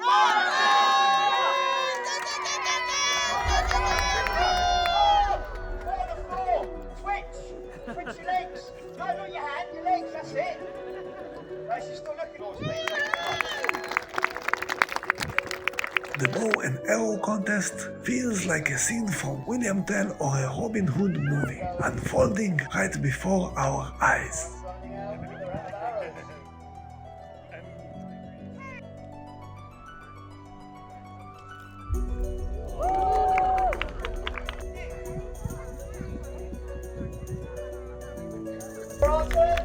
The grand event of the day, the jousting of knights, is announced with a resounding proclamation. As King William the Albini explains, they aim to strike their opponents not with the sharp edge of their swords, but with the sides of the sword, at least at the unprotected areas, all after years of dedicated practice for the sheer joy of it.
Amidst the festivities, I have fascinating encounters with craftsmen like the tanner, crafting fur coats and purses from real animal skins and furs, and the silver walker whose humor reminds me of John Cleese's. However, the most captivating individual is the head organizer of the sparring event portraying King William the Albini.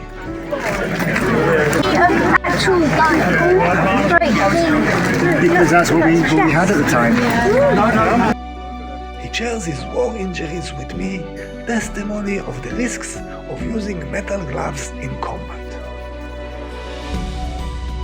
He kindly offers advice on starting fencing. Blunted. Blunted. Yeah, always blunted. Find a group.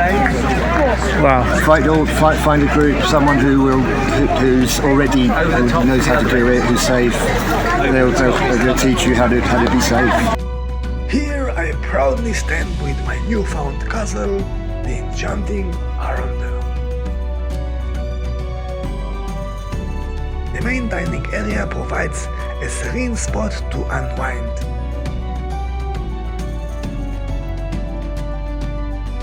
The ancient catapult's power is demonstrated before our eyes by the king's boldest knight. The court jester adds a touch of humor to the day, joking about his parents' misconception about his occupation. They think I do something far better, he proclaims. They think I'm in jail. Laughter echoes through the castle as the sun begins to set. It is time to bid farewell. The castle's white and yellow flowers whisper the secrets of true magic. And as the flags flutter in farewell, it is clear that this day had been nothing short of a fairy tale coming to life. Damsels dressed like princesses, axe-throwing competitions, and me becoming a king for a day. But as the sun dips below the horizon, it is time to say goodbye to this enchanted world.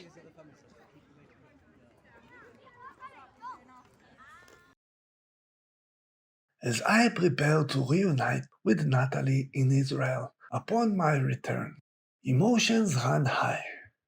Our phone conversation reveals her impending return to Russia, just a day before my arrival. It leaves me wondering whether this decision was to protect her own heart from breaking or to avoid getting too emotionally attached. The inevitability of our parting hangs in the air. Wishing for a future meeting, our conversation concludes on a somber note, and as I walk the bridge, tears well up. It had always been one of my two dreams, to fall in love and to travel the world. I had actually fallen in love with her.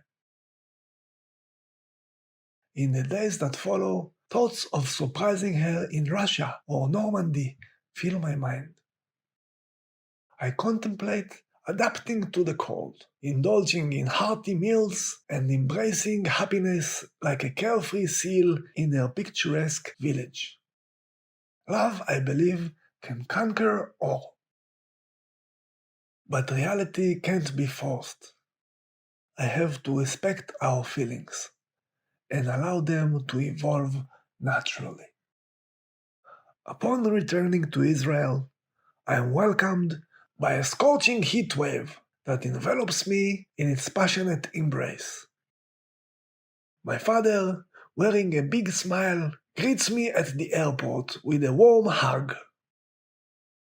Back in the promised land, the Holy Land, I find myself kissing the ground when no one is looking. I hug my dog Joey and he licks my face with excitement. My dad shows me the temporary apartment he had found for me. It's tiny but cozy. My heart still aches, yet everything is well. Something about me had changed, and I wonder what. After a few months in Israel, at long last I am ecstatic to get my long-awaited visa to USA. I am finally in this sparkly city that never sleeps. I get ready for a roller coaster of emotions as I go exploring some attractions and experiences in the Big Apple. First up, I decide to kick off my trip with some pure, unadulterated fun. I hit up Coney Island for a day of thrilling rides, games, and indulgent treats. From the iconic Cyclone roller coaster to winning plush toys at the Carnival Games, it is an absolute blast. Next, I visit the Comedy Cellar in Greenwich Village, and man do I have a good laugh. Now on to the somber part of my journey. I visit the 9/11 Memorial to pay my respect and remember the tragic events of that day. It is a deeply moving experience, and it's essential to honor the lives lost and reflect on the resilience of this city. Sometimes, even in the city of dreams, things don't always go smoothly. I have an infuriating encounter with a scam artist in Times Square. Always be on your guard, folks. But hey, it's all part of the adventure, right? Today, I find myself in a quirky little cafe in Brooklyn. sipping on a latte and people watching. As I sit here, I notice someone who immediately catches my attention. He is a tall, energetic guy with a warm smile and he is wearing a colorful apron covered in paint splatters. I am intrigued. We start chatting and he tells me about his passion for street art and how he's been leaving his mark all over the city. His eyes light up as he describes the thrill of creating something beautiful in public spaces, even though it's technically illegal. We continue talking and I learn that he is not just an artist but also a social activist. He uses his art to raise awareness about important issues such as social justice and environmental conservation. Saving the best for last, I have a wild and crazy adventure when I join a flash mob in Central Park. It is a total spur-of-the-moment decision, and it turns out to be one of the most exhilarating experiences of my life. Dancing with strangers in the heart of the city. Absolutely insane. At the 9th of November, I take a flight for the city of angels, Los Angeles, and I'm gonna embark on some original adventures and checking out some of the coolest attractions this city has to offer. Buckle up, because it's gonna be a wild ride. My first stop is the iconic Venice Beach. This place oozes California vibes with its colorful boardwalk and street performance. I even get to try some rollerblading and have a blast cruising along the beachside path. Don't forget the famous Muscle Beach Gym. I try a few pull-ups, quite a workout. You can't visit LA without indulging in some epic food, right? So I go on a food truck adventure. From tacos to gourmet burgers to Korean barbecues, my taste buds are in paradise. Of course, I can't miss Hollywood Boulevard, walking the Walk of Fame, posing with my favorite star names and catching the impressive TLC Chinese theater. The energy here is electric. But I have another secret reason I have came from Tel Aviv to Tinseltown. It was my lifelong dream to share my futuristic love story with the world on the big screen. I joined a catering service that works daily with one of Hollywood's biggest production companies. I get to the catering office determined to get work no matter what. The receptionist is eyeing me. Can I help you? I give her a charming smile. I'm here to apply for a job at the catering business. I have no experience, but I am willing to give you 5 of my work days for free so you can see my skills if you will have me. Really? She ponders it for a few moments.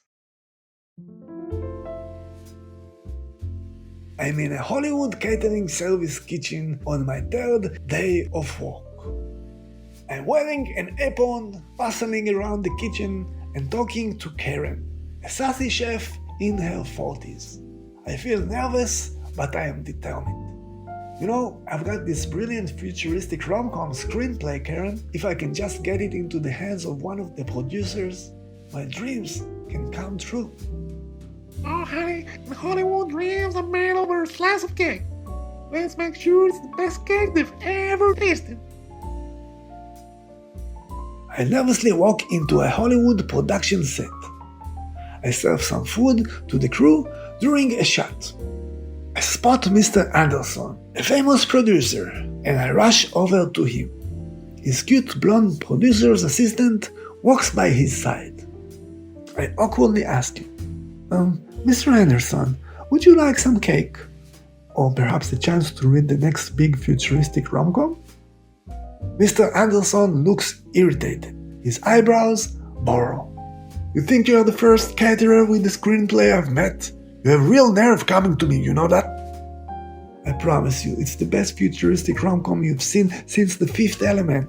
Plus, it's filled with life lessons and compassion, something you rarely see in Hollywood. Mr. Anderson nervously says, A nice try, but you'll have to contact us by the normal, acceptable channels, like everybody else. I'm sorry, but I have to call security.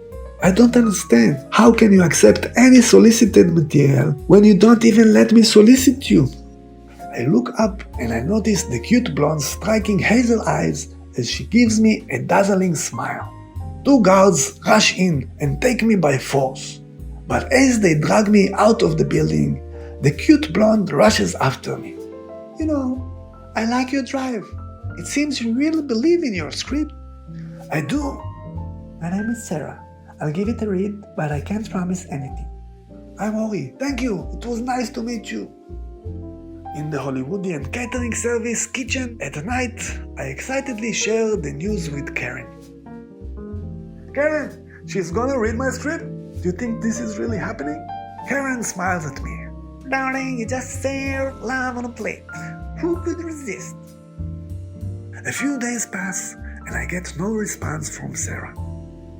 I only have a few days left in the US before my visa expires, so I decide to make the most out of them.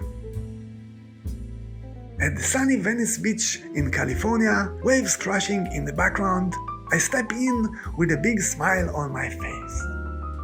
Today I am going to embark on an epic journey to find love, or at least have some fun trying. I am wearing a ridiculous Hawaiian shirt and strumming a ukulele while approaching a group of girls sunbathing. Aloha ladies, I've got a song in my heart and I want to share it with you. The girls laugh and one of them, Wendy, seems interested. Okay, let's hear it. I start singing a goofy love song making everyone laugh. That crashes into my heart, bitch, love, let's never be apart. Flip-flops and shirts, you're my summer breeze. To the ocean of your eyes, I can't resist. Sing, sing, a melody so sweet. Our love story laid out at our feet. Our feet. California dreaming, you and me. Golden State where love runs free. From Malibu to Santa Cruz we'll roam. You are my sunshine, my California home. Wendy joins in and we end up singing together. Hey, sometimes a little music is all it takes. They laugh and one of the girls, Sarah, says, Well, if it's not the master solicitor. I didn't have time to do it yet, but I will read your screenplay, I promise.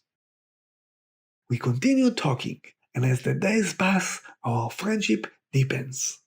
One evening, under the twinkling lights of an outdoor Hollywood restaurant, our gazes linger a little longer, and our conversations seem to have an unspoken subtext. Finally, I muster the courage to speak my heart. Sarah, there is something I've been waiting to tell you. I begin, my voice shaky with nervousness. She looks at me, her eyes locking into mine. What is it? I think I'm falling in love with you, I admit, my heart pounding. A smile spreads across her face, and she reaches out to take my hand. I've been feeling the same way. The next day, we decide to go to Disneyland together.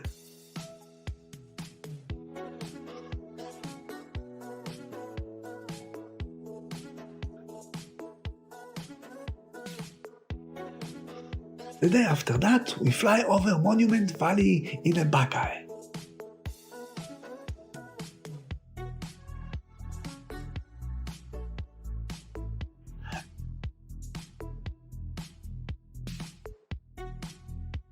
And the day after that, we climb a sequoia tree together in the Sequoia National Park. After getting to the top of the tree with a rope, we play the ukulele and harmonica together.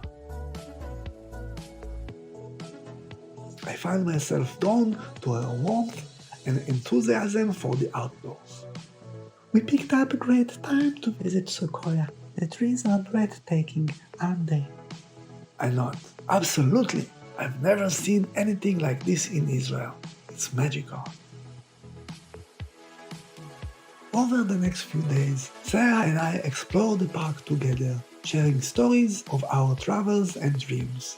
We hiked through lush forests, marveled at the massive General Sherman tree, and watched the sunset from Morro Rock. After our enchanting 3-day getaway, Sarah decides it is time to confront Mr. Anderson in his office. I follow her into the lobby and wait outside as she enters his office. I can hear her voice through the half-open door. I didn't join this business to let golden opportunities slip by. I've read this script and it's the best futuristic rom-com I've seen in a long time. That's the last time I'm going to listen to you talk about it. I am the boss here! Get the hell out of here and don't come back. Someday everybody will see you as the pompous ass you are. Hearing these words, I become worried about her career, and an idea strikes me.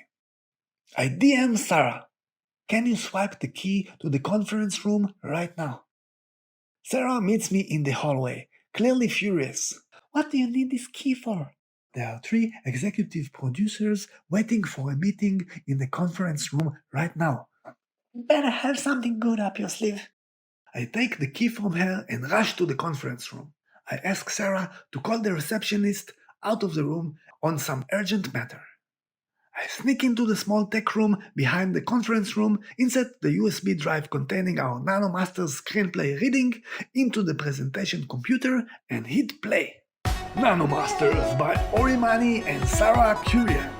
The futuristic tale of a powerful teenage spy and her unlikely jackball player ally on their journey to save her parents from the most omnipotent entity in the solar system. Get ready for this blast of fun in this unprecedented love story across strange alien worlds. Be ready to discover the power of compassion, learning from your mistakes, and the transformative strength of forgiveness. We watch their reactions with curiosity. We see them chuckle at the first few jokes, and we smile to each other. Soon after, we hear the guards approaching, and we make a quick exit from the building. Do you think it will work? Sarah asks me. Only time can tell. As 2 people from different corners of the world, we find a common ground in our shared dreams and aspirations.